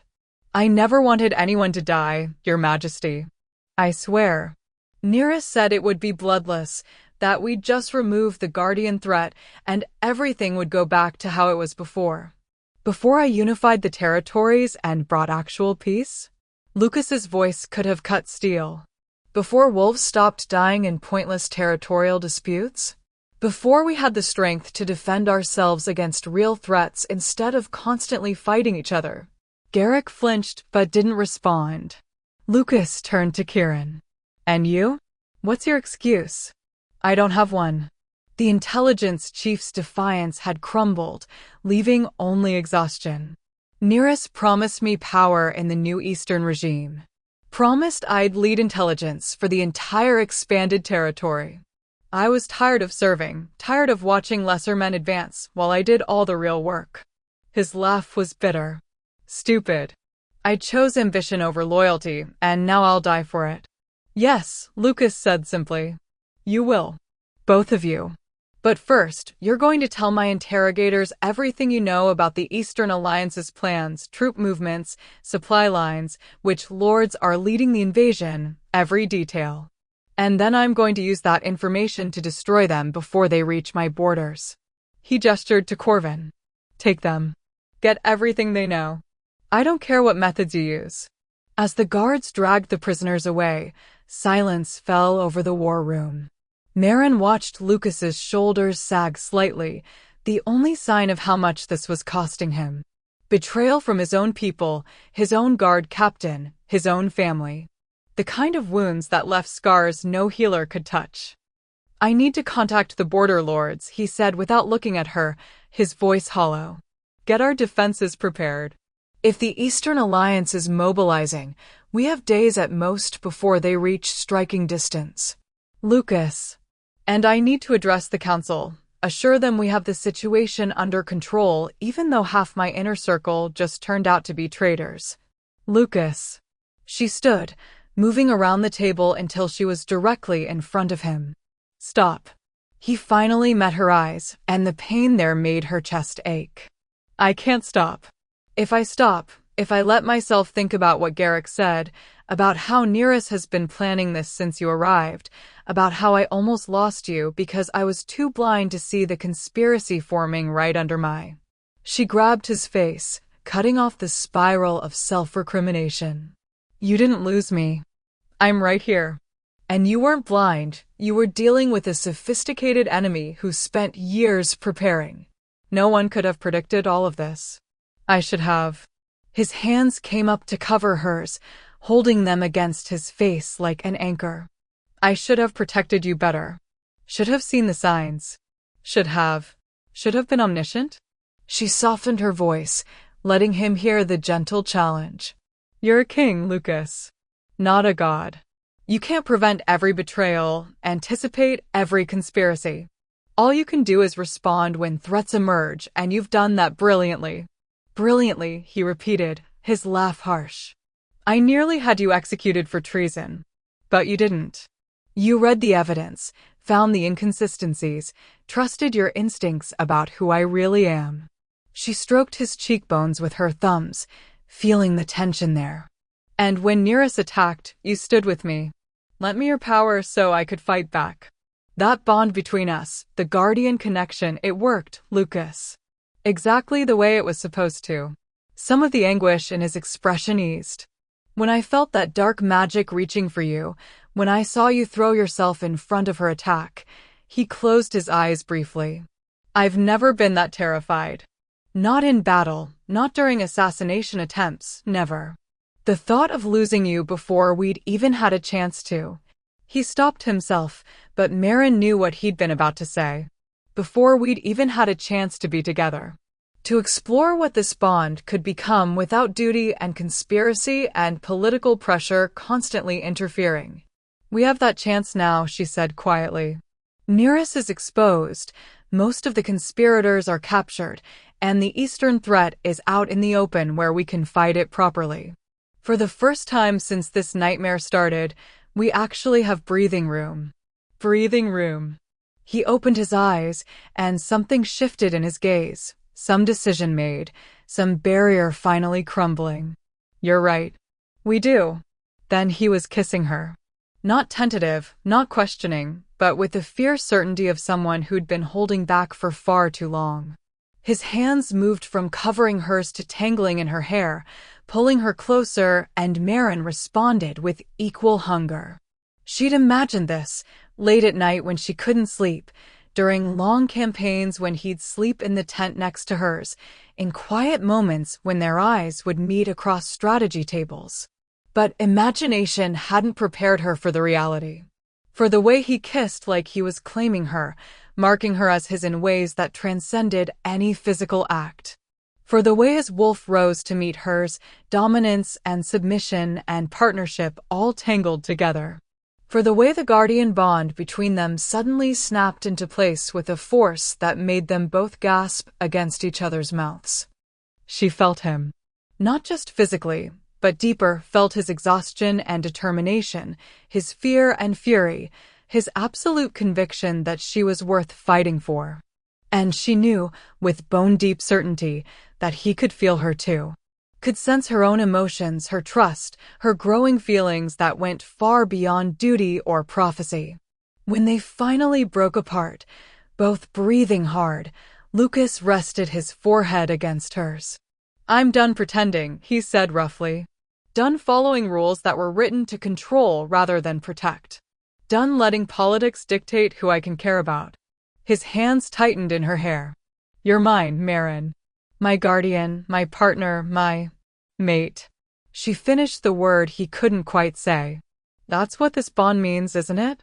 Not just political alliance or magical partnership. Mate." Yes. The word was fierce, possessive, completely unkinglike. "And I don't care who objects or what traditions I have to break. When this war is over, when the Eastern Alliance is defeated and the territories are secure, I'm making it official. You'll stand beside me as my equal, and anyone who doesn't like it can challenge me for the crown." She should probably point out the diplomatic nightmare that would create. Should remind him of the conservative lords who would never accept a common-born guardian, the political complications, the potential unrest. Instead, she kissed him again, pouring every unspoken emotion into the contact. Yes. Whatever he was offering, however he wanted to restructure their world, yes. They stayed like that for a long moment, wrapped in each other, letting the bond between them strengthen and settle. Outside, the palace was still recovering from the attack. Outside, an army was mobilizing to destroy everything they'd built. Outside, threats and enemies and impossible odds waited. But here, in this quiet space, they were just two people who'd found each other against all probability, who'd been literally prophesied to stand together, who were finally letting themselves acknowledge what had been building for years. "We should get back to work," Lucas said eventually, though he made no move to release her. "The border lords need instructions. The council needs reassurance. There's so much." 5 more minutes. Marin burrowed closer, breathing in his scent, pine and steel, and something uniquely him. "The world can wait 5 more minutes while we just are." She felt his chest rumble with quiet laughter. 5 minutes. Then we save the territories. Then we save the territories, she agreed. And for those 5 precious minutes, they let themselves simply exist together. No titles, no prophecies, no wars. Just Lucas and Marin, 2 wolves who'd found their match, letting the bond between them burn bright and true. When they finally pulled apart and returned to the work of ruling and defending, something fundamental had shifted. They moved differently now, in sync, anticipating each other's needs, working together with the seamless coordination of people who could feel each other's emotions through their bond. The council noticed. The guards noticed. Anyone with eyes could see that something had changed between their king and his guardian. And in the eastern territories, where spies reported back to their lords, the news traveled fast. The prophecy had manifested. The guardian bond was complete, which meant the real war was about to begin. 3 days of preparation passed in a blur of strategy and fortification. Lucas mobilized the border defenses, called in every favor from allied pacts, sent ravens to neutral territories offering alliances against the eastern threat. Meryn worked alongside him, using her tactical expertise to shore up weak points in their defenses, training warriors in coordinated pack fighting that would maximize their effectiveness against larger numbers. The bond between them made everything easier. She could sense when he was pushing too hard, could feel his determination and exhaustion through their connection. And he knew when she needed space to process everything that had happened, when her control was slipping and she needed to run in wolf form to center herself. They were stronger together, exactly as the prophecy had promised. But something felt wrong. It was subtle at first, a prickling awareness at the base of Meryn's skull, a sense that they were being watched even when they were alone. Her wolf prowled restlessly beneath her skin, on edge in ways she couldn't quite explain. She mentioned it to Lucas, who increased security but found no evidence of spies or infiltrators. Probably just residual paranoia from the conspiracy, he said, though his eyes were troubled. Nearest is still out there somewhere, and we haven't found Theron. Until they're captured, we're all going to be looking over our shoulders. But Meryn wasn't convinced. This felt different. Deeper. Like something fundamental was off balance, like the universe itself was holding its breath before a storm.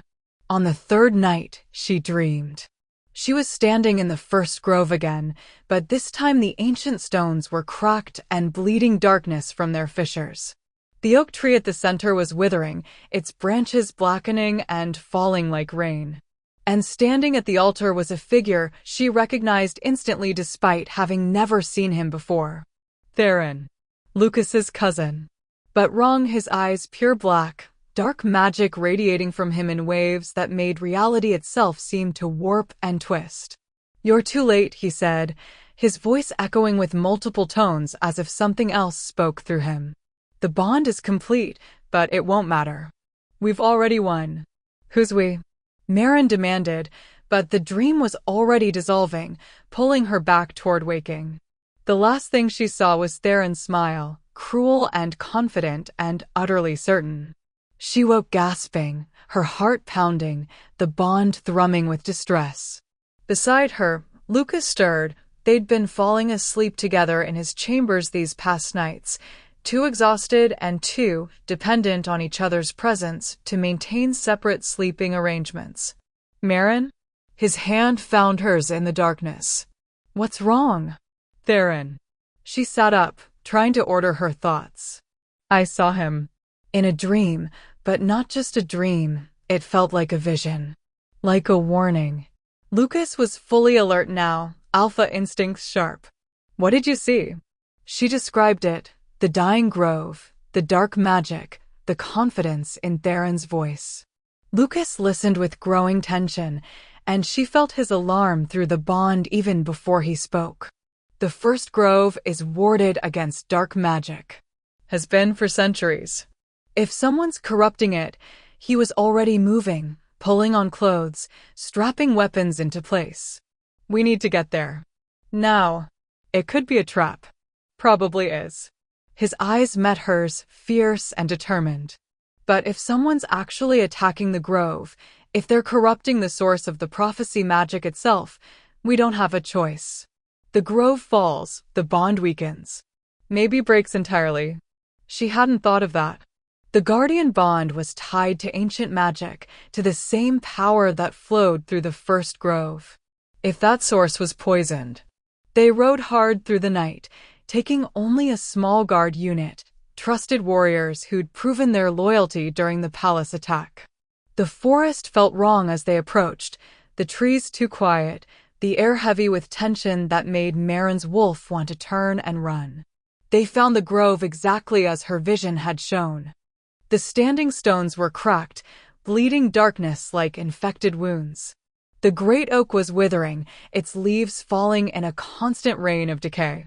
And at the altar stood not just Theron, but a dozen figures in dark robes, mages, channeling power into a ritual that made Meryn's skin crawl with wrongness.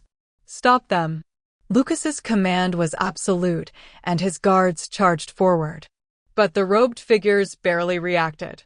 They continued their chanting, and Merrin realized with sickening horror that the ritual was almost complete. Whatever they'd been working toward, they were moments away from achieving it. Theron turned to face them, and his smile was the same one from her vision, confident, cruel, victorious. "Cousin," he said, his voice carrying that same multi-tone quality that spoke of possession or corruption. "Thank you for coming. We needed you both here for the final phase." "Final phase of what?" Lucas snarled, his alpha power flooding outward. "The breaking, of course." Theron gestured to the dying grove. "Did you really think we'd let the prophecy stand? The Guardian bond makes you too powerful, too stable. The Eastern Alliance can't move against united territories with a fully bonded king and Guardian defending them. So we're simply removing that advantage. You're destroying the grove." Merrin's voice was hollow with realization. "Killing the source of the ancient magic. Corrupting it, actually. Much more effective." Theron's eyes, those horrible black eyes, fixed on her with predatory interest. "And when it's complete, when the grove's power is fully inverted, it won't just break your bond. It'll kill you, little guardian. The prophecy requires you to be alive to function. Dead, you're just another wolf who thought she was special." Rage surged through Merrin, and with it, her silver fire. It erupted along her skin in response to the threat, bright and fierce and hungry to burn away the darkness infecting this sacred place. But when she tried to direct it toward the ritual, the flames sputtered and died. "Oh, did I forget to mention?" Theron's smile widened. "The corruption blocks Guardian magic. You're powerless here, both of you. And in about 30 seconds, the ritual completes, the grove inverts, and you die screaming while your bond tears itself apart from the inside." Lucas moved faster than thought, shifting mid-leap, his massive dark wolf form launching toward Theron with lethal intent. But dark magic formed a barrier, and he bounced off it like hitting a stone wall. The guards tried next, attacking the mages, but more barriers sprang up. They were trapped, helpless, forced to watch as the ritual reached its crescendo. Merrin felt it starting, a pulling sensation in her chest, right where the bond connected her to Lucas. It hurt, like hooks digging into her heart and yanking, trying to rip something essential out of her very soul. She gasped, dropping to her knees, and heard Lucas's howl of pain as he felt it too. The bond was breaking, being forcibly severed by corrupted magic that turned prophecy against itself. And with it, her life was ending. She could feel it draining away, her strength, her power, her very essence flowing out through the connection and being consumed by the dark ritual. In minutes, maybe seconds, she'd be dead. Just another failure, another guardian who couldn't fulfill her purpose. Another person Lucas would lose to betrayal and conspiracy. No. The word formed in her mind with absolute clarity. She refused. Refused to let these corrupted wolves destroy what she and Lucas had built. Refused to let prophecy be twisted into a weapon. Refused to die before she'd even had a chance to truly live as his guardian, his mate, his equal. And if her silver fire couldn't burn away the darkness from outside the corruption, she'd burn it from within. Merrin stopped fighting the pull. Instead, she dove into it, let herself flow toward the source of the dark magic through the connection it had created. She felt Lucas's shock through their fragmenting bond, felt him trying to pull her back, but she pushed forward. Into the heart of the corruption. Into the inverted grove's power. Into the darkness that was trying to kill her. And there, in the center of the rot, she found its core. Found the twisted magic that Nereus and Theron and whoever else was behind this had woven into reality itself. Found the poison that was killing the grove and breaking the bond. She also found something else. A presence vast, ancient, and utterly malevolent. This wasn't just Nereus's conspiracy or Theron's ambition. Someone, something from beyond the Eastern territories was pulling strings, had been pulling them for years, orchestrating everything to prevent the guardian bond from manifesting. Because the bond wasn't just about strengthening one king. It was about awakening something in the territories that had been sleeping since the Great War. A power that could protect all wolves against threats they'd forgotten to fear. Threats like the one she was feeling right now, ancient, hungry, and terrifyingly powerful. But Marin didn't have time to investigate further. The corruption was seconds from completing, from inverting the grove's magic permanently. If she was going to act, it had to be now. So she did the only thing she could think of. She let her silver fire explode outward from inside the corruption itself. Pain. Indescribable, reality-shattering pain as her power fought against magic that was trying to consume it. She was burning, dying, being torn apart at a fundamental level. But she held on, pushed harder, let the silver fire consume not just the corruption, but herself too if that's what it took. Through their bond, she felt Lucas's anguish. Felt him trying to reach her, trying to lend her strength even though it was killing them both. Trust me, she sent through their fragmenting connection. I know what I'm doing. She didn't. Not really. But she had faith in herself, in the prophecy, in the bond that connected her to the man who'd become her entire world in the space of a few impossible days.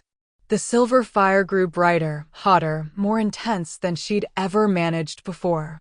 It started consuming the corruption from the inside out, burning through the dark magic like sunlight through fog. The mages screamed, their ritual breaking apart. Theron snarled something in a language she didn't recognize, trying to reinforce the working. But it was too late. The corruption shattered. The grove's power snapped back into its natural state with a force that sent everyone flying.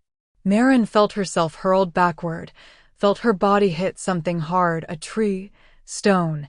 She couldn't tell, and then everything went white with pain. When her vision cleared, she was lying on the ground with Lucas's human form hovering over her, his hands on her face, his voice desperate and raw. Stay with me, Marin, gods, please stay with me. You're not breathing, you need to breathe. She dragged in air, and it felt like inhaling broken glass. Everything hurt. Her entire body felt like one massive burn, like she'd been turned inside out and set on fire. But she was alive. They both were. And around them, the first grove was changing. The stones were no longer bleeding darkness. Instead, they glowed with silver light, her silver light, the fire that had saved them now infused into the ancient magic itself. The oak tree wasn't withering anymore. Its branches were covered in new growth, leaves that shimmered with that same silver glow. The bond between her and Lucas wasn't just restored. It was stronger, deeper, absolutely unbreakable now that it had been tested and reformed through silver fire.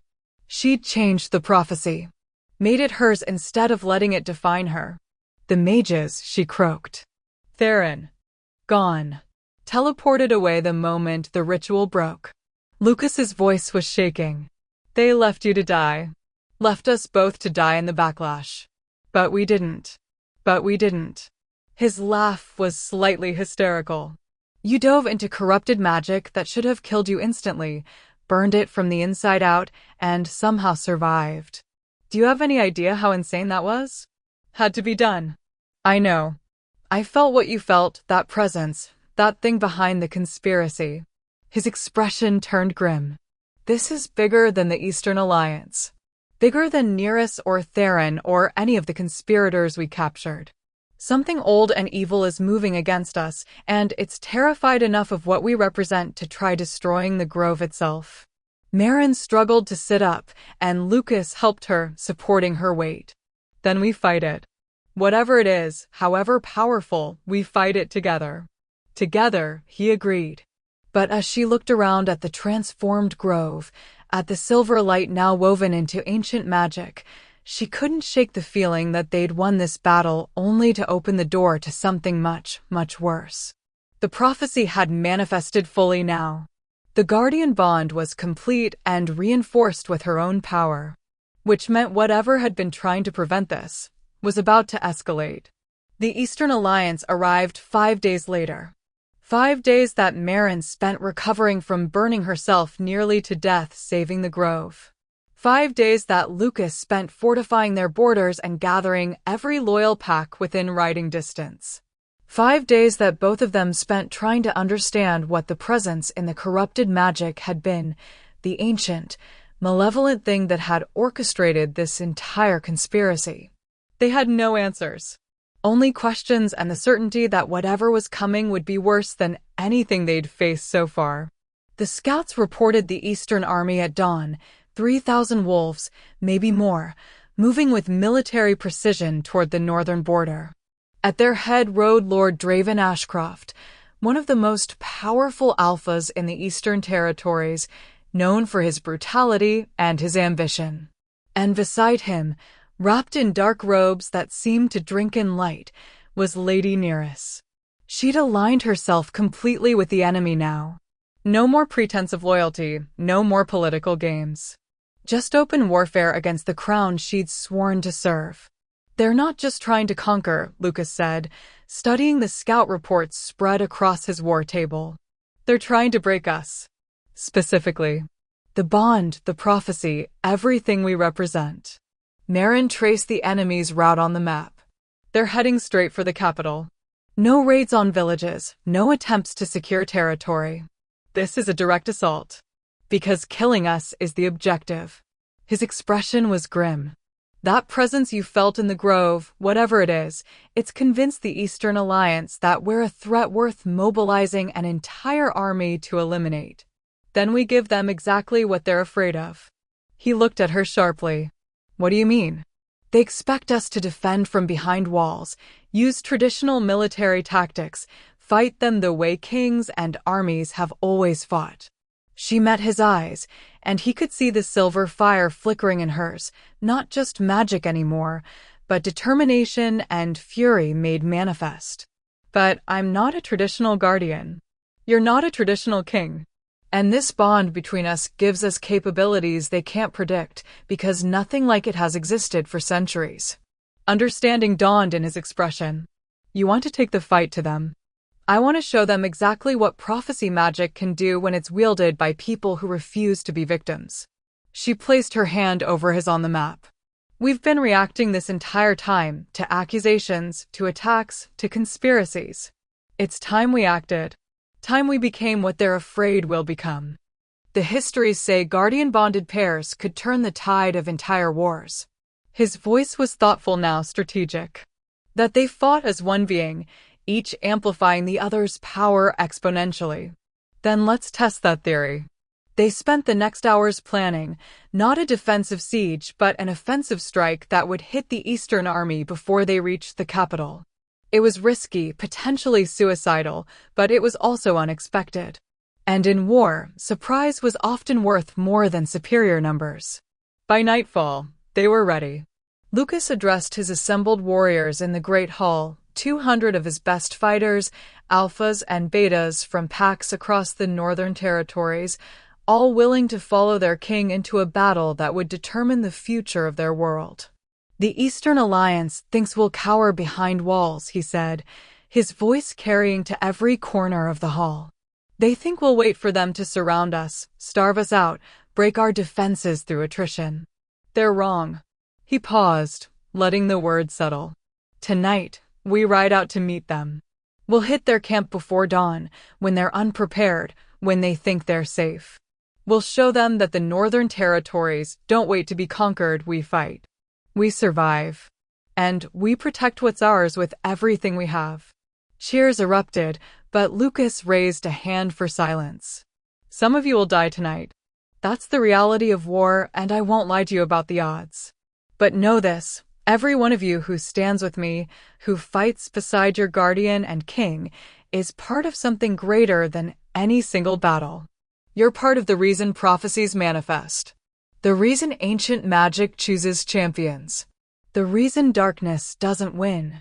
He looked at Maren, and she felt the bond between them pulse with shared determination. Tonight, we show the Eastern Alliance what it means to face a united North. Tonight, We become the legend they'll tell for generations. Tonight, his voice rose to something powerful and commanding. We win. The roar that answered him shook the rafters. They moved through the darkness like ghosts. 200 wolves running silent through the forest, their paws barely making sound on the leaf-strewn ground. Maren ran at the front alongside Lucas's massive dark form, her silver wolf gleaming faintly in the moonlight. Through their bond, she could feel his focus, his battle calm, the absolute confidence of an alpha who'd led warriors into impossible situations and brought them home alive. She'd fought beside him before, but never like this. Never with the full depth of their connection open and flowing, never with the certainty that they were stronger together than they could ever be apart.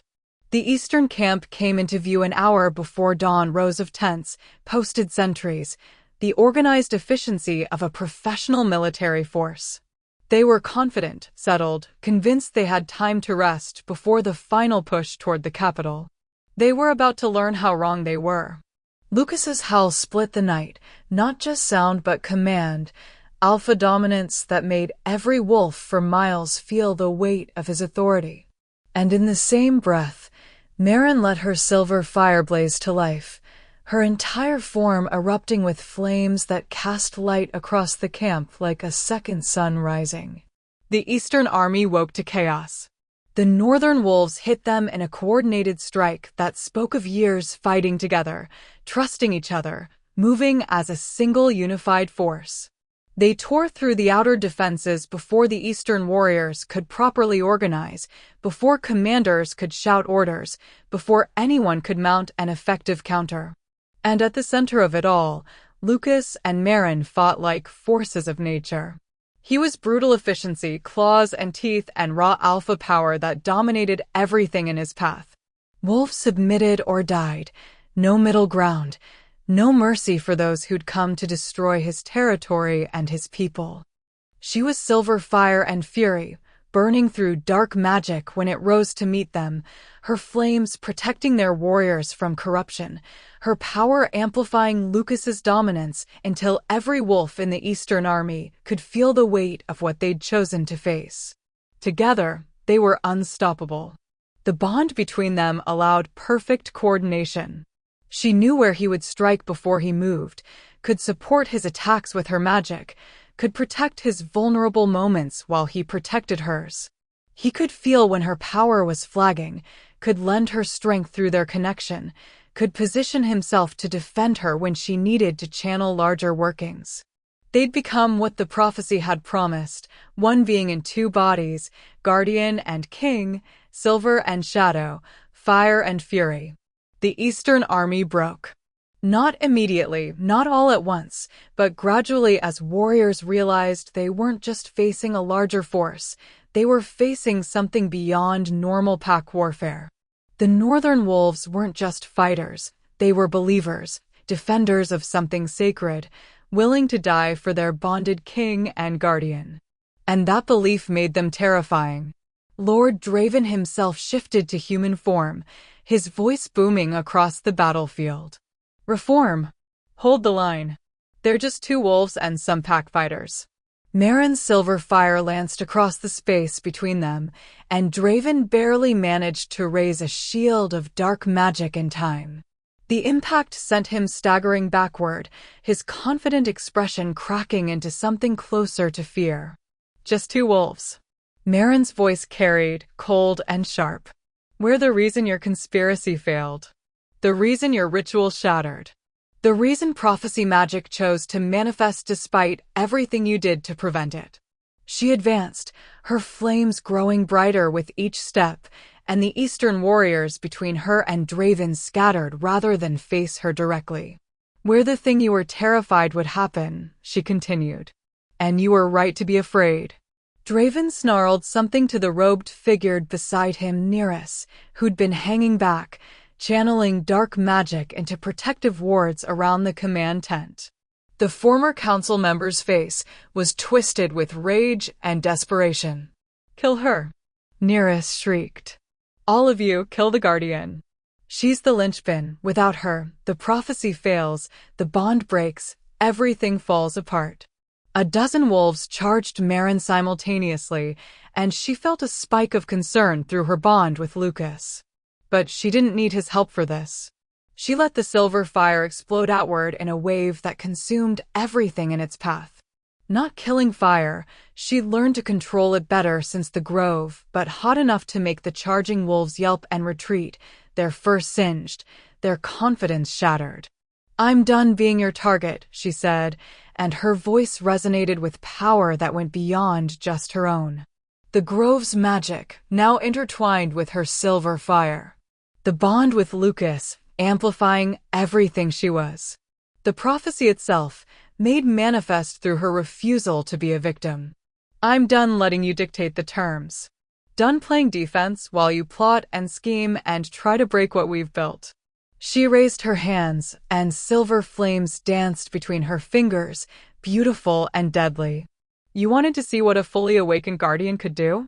She smiled, and it was fierce and feral. "Let me show you."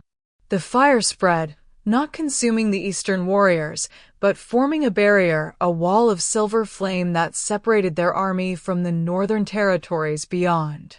They could flee back toward their own lands, but they couldn't advance. Couldn't reach the capital or threaten Lucas's people. And at the center of that wall, Maren stood like judgment incarnate. "You have one chance," she called out, her voice carrying to every wolf on the battlefield. "Surrender now, swear oaths to leave the northern territories in peace, and you live. Continue this war, continue trying to break the prophecy, and I will burn every last one of you to ash." She meant it. They could feel the truth in her words, could sense through their own instincts that she had both the power and the will to follow through. Lord Draven looked around at his army, the 3,000 wolves who'd ridden with him, who'd believed they could conquer the north, who were now trapped between a wall of silver fire and a force of northern warriors who fought with the fury of those defending their home. His shoulders sagged. "I surrender." The words were bitter, humiliating, but they were surrender nonetheless. And once he spoke them, other voices joined in, Eastern warriors laying down their arms, alphas swearing oaths, the massive army that had threatened to destroy everything Lucas and Maren had built simply giving up. Because they'd seen what was possible when prophecy magic and true bonds combined. They'd felt the weight of facing something greater than individual power or tactical superiority. They'd faced legend, and legend had won. Nereus didn't surrender. Instead, she channeled one last desperate working, dark magic that crackled with malevolent power, aimed directly at Lucas while he was focused on securing prisoners. Maren moved faster than thought. The silver fire intercepted the attack mid-flight, consumed it, followed it back to its source. Nereus screamed as the flames touched her, burning away the corruption she'd wrapped herself in, leaving only a broken woman who'd gambled everything on conspiracy and lost. She collapsed, unconscious or dead. Maren didn't care which. The battle was over. Dawn broke over the eastern camp, or what remained of it. Northern warriors moved through securing prisoners, tending wounded, organizing the massive logistics of handling 3,000 surrendered enemies. Lucas coordinated it all with the same calm efficiency he brought to everything, though Maren could feel his exhaustion through their bond. They'd won. Against impossible odds, against prophecy-breaking rituals and ancient conspiracies and armies that outnumbered them 15-1, they'd won. But Maren couldn't shake the feeling that this was just the beginning. That presence she'd felt in the corrupted grove magic, the ancient malevolence behind everything, it was still out there. Still watching. Still plotting. Lucas found her standing at the edge of camp, looking toward the eastern territories where the sun was rising in shades of gold and crimson. Thinking about what comes next, he asked quietly, moving to stand beside her. "Thinking about what we haven't faced yet." She leaned into him, drawing comfort from his solid presence. Nereus and Theron and Draven, they were tools. Pawns moving pieces on behalf of something bigger. "We stopped the immediate threat, but we didn't eliminate the real enemy." "I know." his arm wrapped around her waist, holding her close. I felt it too in the grove. Something old and evil that sees us as a threat worth destroying. So what do? We prepare. We strengthen the territories, solidify our alliances, train our warriors. He turned her to face him, his expression serious, but not without hope. And we trust that the prophecy brought us together for a reason. That whatever we're meant to face, we can face it as long as we're together. Together, she agreed. He kissed her then, soft and lingering, a promise more than passion. Around them, the northern warriors pretended not to notice their king claiming his guardian in full view of both armies. Let them see. Let everyone see that the bond was real, that prophecy had chosen, that the northern territories had something worth defending. When they pulled apart, Lucas rested his forehead against hers. When we get back to the capital, he said quietly, I'm making it official. Guardian ceremony, mate bond, whatever formal recognition you want. You're not my secret anymore, Marin. You're my equal, my partner, my everything. Tears burned behind her eyes, not sadness, but overwhelming emotion, the kind that came from finally being seen, being chosen, being claimed by someone who understood every broken piece and wanted her anyway. I love you, she said, because the moment felt right for truth. I don't know when it happened. Maybe the first time you pulled me up from that training ground dirt. Maybe the moment you read those forged documents and believed in me. But I love you, Lucas Blackthorne, and I would burn the world to keep you safe. His smile was brilliant and unguarded, the expression of a man who'd carried the weight of a crown alone for too long, finally sharing that burden with someone who understood. I love you too, he said simply. Now let's go home and start building the future they tried to prevent. They turned back toward the camp together, King and Guardian, Shadow and Silver, ready to face whatever came next. The prophecy had manifested. The bond was complete. The immediate threat was neutralized. But somewhere in the darkness beyond the eastern territories, something ancient stirred. Something that had been sleeping for centuries, waiting for the right moment to rise. Something that viewed the Guardian bond not as a triumph of prophecy, but as a threat to plans laid long before any current wolf had been born.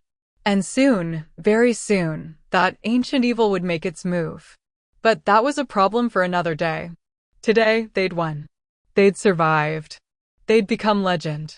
And as Marin walked beside her king, her mate, her chosen partner through every battle to come, she felt the silver fire burning steady and bright within her. Let the darkness come. She'd burn it away, same as she'd burned away everything else that tried to destroy what she and Lucas had built. Together, they were unstoppable. Together, they were exactly what prophecy had promised. Together, they would face whatever came next and emerge victorious. Because that's what Guardians did. That's what legends were made of. The coronation of the Guardian happened 3 weeks later. The entire capital turned out for it. Wolves from every territory, common pack members and highborn alphas alike, all gathered to witness something that hadn't occurred in living memory. The formal recognition of a Guardian bond, the elevation of a common-born warrior to stand as equal to the king himself. Some objected. Conservative lords who clung to old traditions, who believed power should flow through bloodlines rather than prophecy. They voiced their concerns loudly in council meetings, threatened to withdraw support, made political noise that might have swayed a weaker king. Lucas ignored them all. He stood in the first grove, now permanently transformed with silver light woven through its ancient magic, and placed the Guardian's crown on Marin's head with hands that were steady and sure. It wasn't a delicate thing, that crown. It was forged from the same iron thorns as his own, marked with symbols that glowed silver when she wore it, a physical representation of power claimed rather than inherited. The territories recognize you, he said, his voice carrying through the grove to the assembled witnesses. Not because of birth or bloodline, but because prophecy chose you. Because magic itself looked at all the wolves in this world and said, her. because you stood against darkness and burned it away with fire that now protects us all." He took her hands, and the bond between them pulsed with shared emotion, love and pride and determination to build something better than what came before. "Meryn Ashwood," he said formally, "I name you guardian of the Northern Territories, my equal in authority and power, my mate before gods and witnesses, my partner in all things. Will you accept this charge? Will you stand beside me against every threat, every conspiracy, every force that would seek to divide what prophecy has united?" Her answer was never in doubt. "I will." The grove's magic responded, silver light exploding outward in a wave that touched every wolf present. They felt it, the bond solidifying, the prophecy fully manifesting, the ancient power recognizing its chosen champions. Some gasped, some wept. All of them understood that they were witnessing history. The age of the Guardian had begun. But not everyone celebrated. In the depths of the Eastern Territories, in places where sunlight rarely penetrated and old magic twisted into darker forms, something stirred with displeasure. The ancient presence that had orchestrated the conspiracy, that had tried to break the prophecy before it could manifest, that had spent centuries working toward goals only it fully understood. It watched through eyes that weren't entirely eyes, through awareness that transcended normal perception. Watched the Guardian ceremony. Watched the bond solidify. Watched prophecy magic settle into patterns it had tried desperately to prevent. The vessel it currently occupied, a wolf whose will had been subsumed long ago, tilted its head thoughtfully. "Interesting," it said with a voice like grinding stones. "They've become stronger than anticipated. The bond is reinforced beyond what the old text suggested possible." Other presences stirred in the darkness around it. Lesser servants, corrupted wolves who'd traded their souls for power and lived to regret it, but were too far gone to turn back. "Do we accelerate the timeline?" one asked, its voice hollow and broken. "No," the ancient presence considered. "Let them have their moment of triumph. Let them believe prophecy has saved them, that their bond makes them untouchable. Let them grow comfortable in their power. And then we show them what prophecy really is." A smile that would have terrified anyone who could see it. A script written by those who came before. Words on a page that can be edited, revised, rewritten entirely if you have the right tools and enough patience. The Guardian is too powerful now. The silver fire, the bond, the grove's magic. All of which can be turned against them. Used as weapons rather than protection. The ancient presence shifted, settling deeper into its vessel. Every strength is also a weakness if you know how to exploit it. And I've had centuries to study prophecy magic, to understand its flaws, to prepare for exactly this eventuality. Silence fell, broken only by the sound of corrupted breathing, the rustle of darkness against darkness. "How long?" another servant finally asked. "Months. Maybe a year. Time enough for the bond to deepen, for them to become dependent on its power, for the territories to build their hopes and dreams around their guardian king and his silver wolf." The presence's satisfaction was palpable. And then, when they least expect it, when they're strongest and most confident. "We take it all away. We take it all away," the ancient evil agreed. "And this time, there will be no prophecy to save them. No magic to burn through corruption. No bond to amplify their strength. Because we'll have corrupted it from within." "Exactly." In the first grove, Meryn laughed at something Lucas whispered, completely unaware of the danger coiling in the shadows. Unaware that their victory was not an ending but a beginning. Unaware that the real threat hadn't been Nereus or Theron or any visible conspiracy, it had been the thing pulling strings from darkness, the ancient evil that had set all of this in motion. The thing that was far from defeated. The thing that was only just beginning to show what it was truly capable of. But perhaps that's a story for another time. Perhaps you're wondering if they'll survive what comes next. If their bond will be strong enough to withstand corruption from within. If love and prophecy and silver fire are enough to face evil that's had centuries to perfect its craft.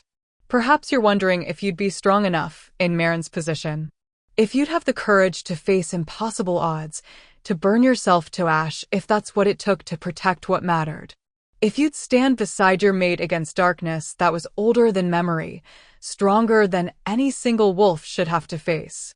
Would you have chosen her? Or would you have been like the wolves who doubted, who clung to tradition instead of embracing change, who feared prophecy more than they trusted it? Would you have believed in the bond when evidence said she was a traitor? Would you have fought beside your guardian when armies came to break you? Would you have trusted in Silverfire when corruption seemed unstoppable? These are the questions that matter. Because Marin and Lucas's story isn't just about one king and one guardian. It's about what happens when you choose to believe in something greater than yourself. When you refuse to let darkness define your destiny. When you burn away everything that tries to break you and emerge stronger, brighter, more powerful than anyone thought possible. It's about becoming legend. And legends never truly end. They just pause, waiting for the next chapter to begin. If this story lit something inside you, if you felt the silver fire burning in your own chest, if you wanted to stand beside Marin as she claimed her power, if you believed in bonds that transcend duty and prophecy and every reasonable objection, then you belong here. Subscribe to Shayla's Romance Library. Because here, we tell tales that burn. Stories about wolves who refuse to be victims, about kings who choose love over tradition, about bonds that make the impossible not just possible but inevitable. We tell stories about guardians who rise from ashes and accusation to become exactly what prophecy promised and more. We tell stories about you, about the fire you carry, the strength you possess, the legend you could become if you just stopped playing defense and started claiming your power. So hit that subscribe button.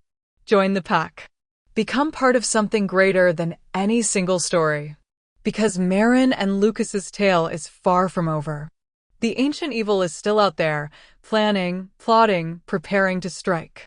And when it does, well, you'll want to be here to see what happens when a guardian stops holding back. When prophecy magic and silver fire and a bond forged in adversity face the kind of threat that makes armies tremble. When love becomes not just strength but weapon, wielded by those brave enough to burn for what they believe in. Subscribe to Shayla's Romance Library. The next chapter is coming. And it's going to be legendary.